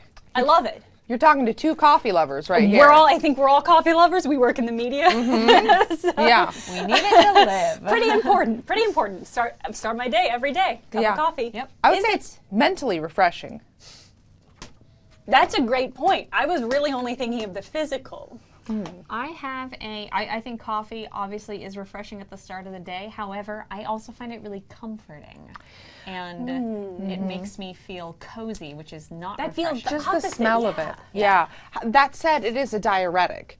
And it does contain a lot of caffeine, so that is something that you have to contend with. That's kind of counterproductive to the refreshingness of it. I do feel a little refreshed. It can't be S tier. It's not S. I think it has to be A or B. What about iced coffee? Now, iced coffee. That's a great point. There was a version of this list that contained all of the same things that we're going to talk about, but half of them were hot and half iced. No, that's a great point. Iced coffee. I think iced coffee is going to push it into A tier for me. I think that's fair. What about all cocktails? All of S tier. S tier for refreshing? It makes me sleepy. I think I agree. Oh, makes you sleepy? Makes me sleepy. I mean, I think most cocktails are pretty refreshing. Yeah. You get a nice citrus balance in there, some sweetness.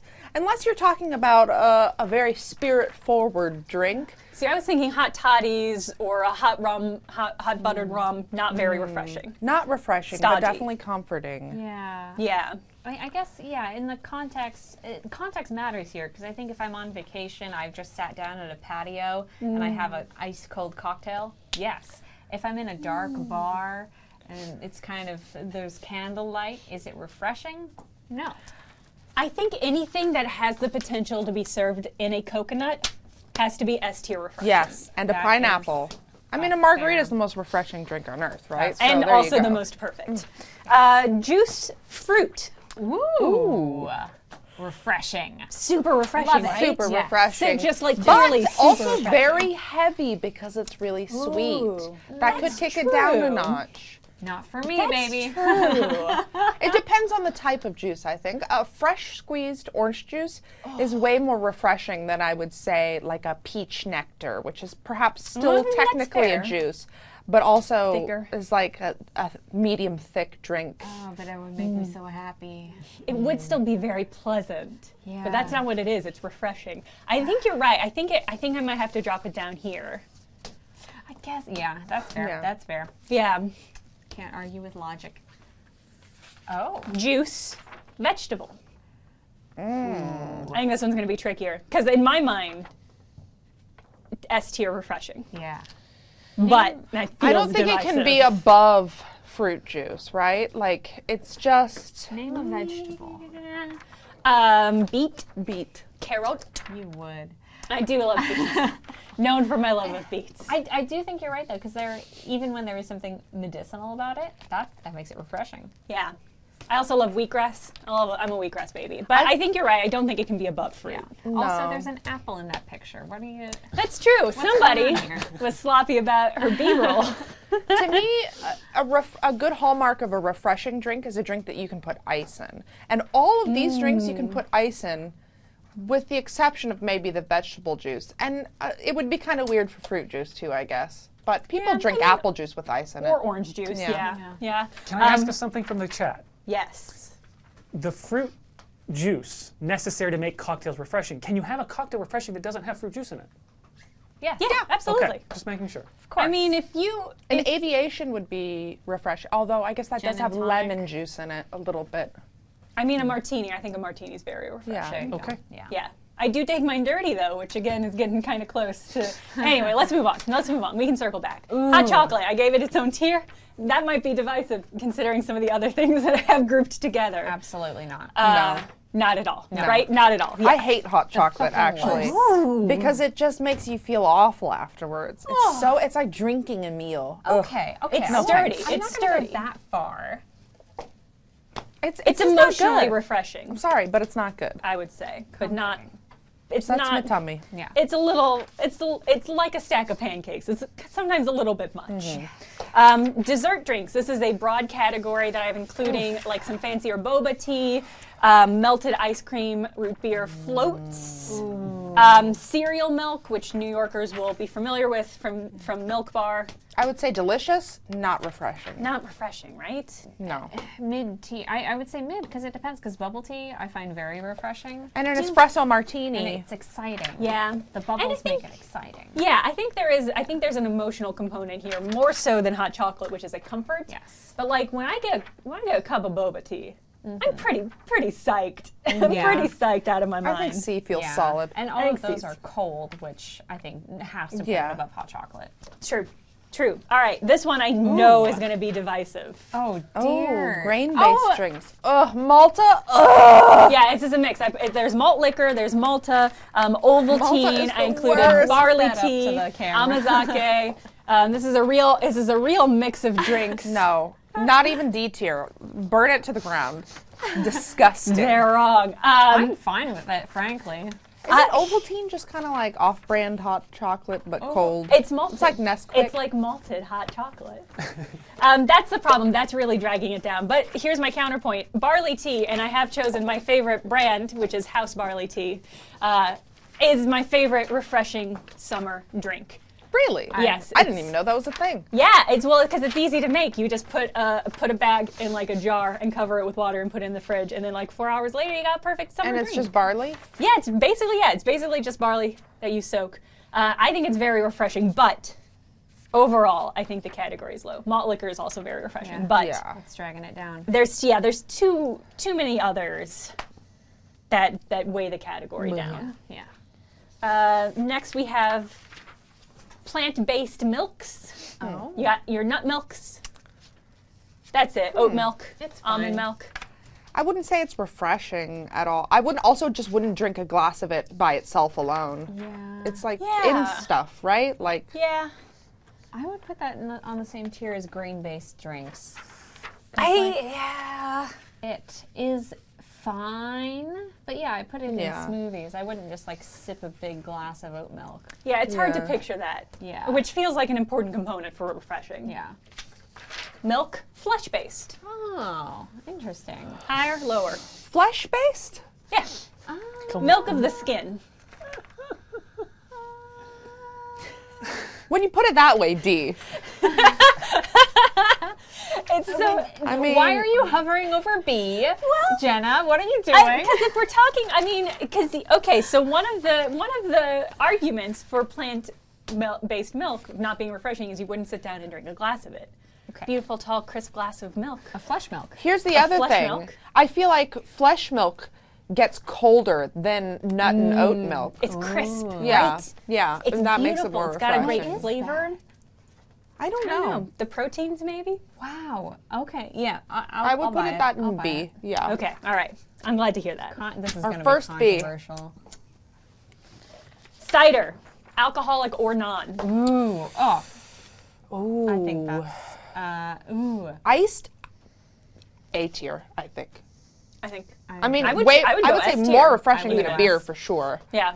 I think even hot cider is still pretty refreshing. I think so. I think overall, I think this feels like a S tier. Cider. It is made from fruit, so It lifts. That's me. true. This is contentious. It is right above fruit juice. No, this makes sense because though, it's clear. Because the thing that makes cocktails refreshing is the alcohol, and cider has the alcohol plus the fruit, so it bumps it up. Bam. This is science. It's the first thing Bam. on here described as crisp, specifically. Exactly. And just look at that picture of those bubbles. Yeah. Oh, dip me in Bubbles. it. Yep. Still water. Ooh. Solid S. A. Yeah, I would say S. Right. Okay. I mean, it's water, right? It's What if it's scientifically the most refreshing. What if it's hot? I still love a hot glass of water. You know what? Simone, If you I know were, you and I if have you both were walked around. in the middle of the desert dying, you would drink the fuck out of some hot still water. I would any of I this. would. Any of this. Make it S. All right. And it would be the most refreshing drink you've ever had. Unfortunately, that was a trap. I actually, No. I would say that is less refreshing. Then a glass of okay. Sparkling water makes me thirstier. I do not feel like it quenches my thirst. I think it's the sodium bicarbonate in it. Okay. There's something about it. It's good. It's Yep. not. Oh, that's the thing, though. Refreshing can mean so many things. It's refreshing, but it's not thirst quenching. Ooh. I don't find seltzer water refreshing. Interesting. Wow. Interesting. It's a shame neither of you are in control of the board. Wow. S tier. I love it. I recognize the importance of it, therefore I will not fight you on this. Thank you. I appreciate We that. won't stop the stream yet. Vino. Ooh. Wine. I mean, there's nothing more refreshing than a crisp, cool glass of rosé. Or white wine, Sauv blanc. Rosé. The red wine's pulling it down. That's the thing. It is. It's That's gonna the have to thing. be A tier, I think. Gotta be A. I think I agree with that. Yep. I But love I wine, also but- like my red wine cool. So You're a What? What? Tara. I keep it in the fridge. I'm sorry. Get out. It just tastes better. Sue me. Okay? This is why people say the French are mean. What have you done? I microwave my red wine. Next group is Yogurt yogurt. drink. No, medium Yogurt thick drinks. drinks belong in the bottom. Here's I'm a variety sorry. of yogurt drinks. We got kefir. We got Yakult. Love it. Yogurt. Yes. Love it. That's at least an A for me. No. Yes. No. For refreshing though. Yes. Yeah. Yes. Interesting. Okay. The tang of the protein. It's gotta be a The C, right? enzymes. Like, it can get really cold, which is nice. But it's still a thick, It's thick. is the thick, thing. opaque What a little drink. thing of Yakult is after like having KBBQ. It is the perfect You're shot. full of meat and then you just suck that down. Yes. Yes. I think it's got to be B tier. Okay. That's a fair enough. compromise. Tara, I'm just curious. You described peach nectar as medium thick. Mm-hmm. Where does yogurt lie on this scale? I would say medium to medium high thick. Okay. Okay. What's the highest thickness? Like syrup, maybe? Good. Molasses. Okay. Yeah, no, that's fair. I did not include syrup under our list, which is a shame. People in chat are pointing out that mango lassi is refreshing as hell. It's true. It's true, and that's why it's not C tier. All right. Ooh, tell me Yeah. more. Tell me everything. Vinegar drinks, kombucha, or just plain old apple cider. Shrubs, another one. Shrubs, basically a cocktail, but with vinegar instead of liquor. It's tough to say because I don't really like these, but they're carbonated, right? So They're I bubbly, feel like that fizzy. gives them something. It peps you up. Yeah. Yeah. I love vinegar drinks. Yeah, that's fair. That's You're the tier. expert. I love it. I love them. I love drinking them. I love giving myself a little hit off the vinegar bottle when I'm using it to cook. I love that for you. Thank you. Shakes. Heavy. Shakes. Well, isn't that just a dessert drink? Yep. We're controversial Yeah. here. No. I want to die after I eat a They're shake. not refreshing, even though Clayton. they're They're so not good. refreshing. They're They are a cold. burden. They're They are a cold. burden. Groaning over there in the corner where we put him. What shake would you argue is refreshing, Clayton? I think most flavors just they're cold. They're not hot chocolate. It's different. They're so thick, though. They're just sitting heavy in there. Yeah. You can feel every bit of that. Shake, baby. Smoothies. Ooh. This is kind of getting at, I think, our fruit juice conundrum. Well, I think that, again, we have a combination here of fruit and yogurt in a smoothie. Yep. Yogurt's pulling And it down. milk plant. And milk plant. Yeah, or regular milk flesh, depending. So I think if you take the average of these three, it has to be a B. I think mathematically. I think B tier is almost generous. Like, I think it could be okay in C. Yeah. I'm okay with the B tier on a It really smoothie. depends on what's in it. A smoothie Yeah. that's like very banana forward is maybe less refreshing. Yeah, than or one like that's very- peanut butter forward, or it really depends. Then it just becomes a smooth. Then it's a shake. Yeah. Yeah. Here's a tricky one. Uh-oh. Soda. Oh. It's not thirst quenching, but it is damn refreshing, especially from the can. It's really, yeah. Simone, how are you feeling?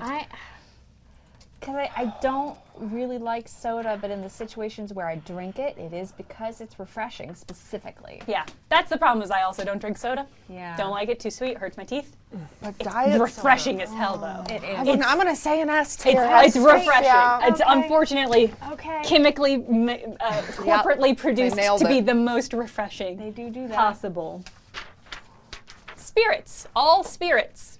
Any spirit. Rum, gin, vodka. Burning. Yep. Any spirit. What do you got? I would say that's a D. No, sorry, a C. C. Interesting. C.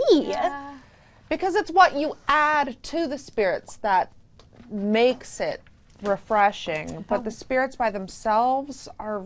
With our logic, we've already established that the spirits are what draw the cocktails and the cider above the juice. You know, I think most of these tier are the result of being more than just their component parts. That's true.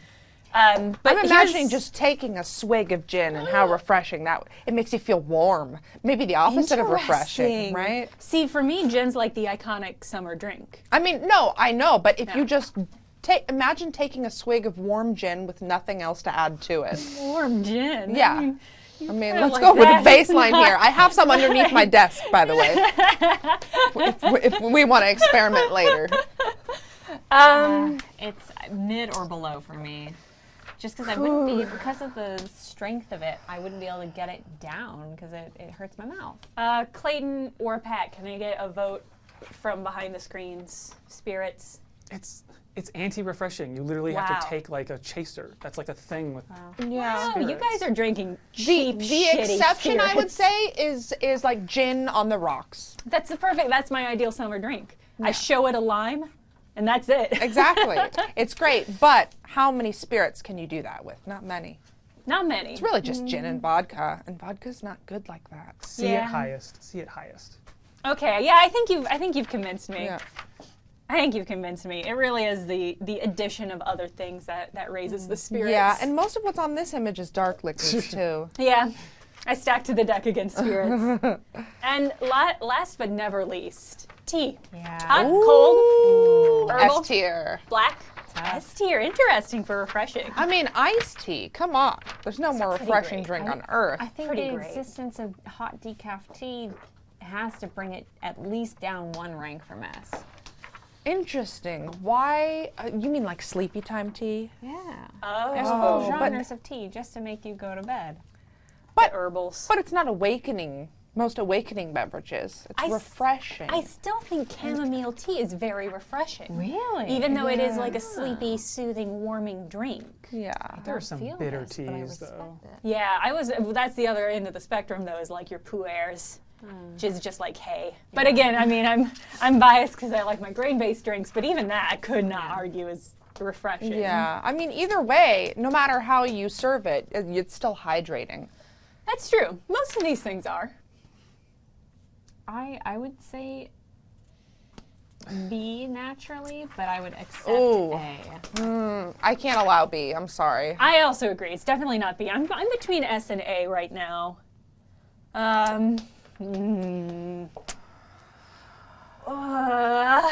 A feels right because it's the same level as coffee. We're getting a lot Yeah, of but A tea is tiers definitely from- more refreshing than coffee. Tea. That's a great point. Actually, the relativeness of the scale. What I think you've just convinced me is that coffee should be B tier. What? Oh. No! Wow. Okay. All right. How are you going to put wine above coffee? This is madness. Crisp white wine. Vegetable juice? More Crisp white wine. refreshing Love than it. coffee? Love it. It's refreshing. It's so good. I love some green drink. It's perfect. No, I feel good about that actually. I mean, everything on here is amazing except the vinegar drink. So There was some grumbling about fruit juice not being S tier. I don't know if you. Oh, well, you're wrong. This is our tier. Yeah. More it's not S specific than tier. S I mean, tier. objectively, it's not. It can't be S No. tier. It can't be Yeah, S tier. That's fair. Uh, Especially not when you consider things like Mott's, you know, Welch's grapefruit juice, Or grape like a juice, tomato rather. juice. Yeah. Tomato juice. Ugh. The type of juice that Wonderful, most of but not- America buys. Wait, it's not. wait a minute. Is beer under grain based? Did I not make a beer? I didn't make beer tab. Yeah. Ooh, that might bump grain baked drinks up for me. I didn't make a beer. And yet you have yogurt drink on here. And vinegar drink. Here. And shaken. Wow. This shows where your priorities lie. I can't believe I made there we go. grain-based drink. Milking. But not beer. Well, then where are we putting beer? I can't believe it's where was slightly the heavy. oversight? Beer is going to have to be A for me. Because on a hot summer day, cold beer, it's hard to beat. I drink a lot of porters though, and like a lot of imperial stouts, and that's this isn't not refreshing. I lean towards B. I guess here's why I would lean towards A. Is you're never having a warm beer. That's the thing. The difference between a cold beer and a warm beer is astronomical, right? A warm, lukewarm, room temperature beer, D, F, G, rank the Worse worst. than drinking poop. I think a beautiful. I didn't make a poop tab. Fuck! I didn't make a poop tab. You're fucked up. Yeah, that feels right. B, beer as an A tier. Yeah. That feels And you right. know what?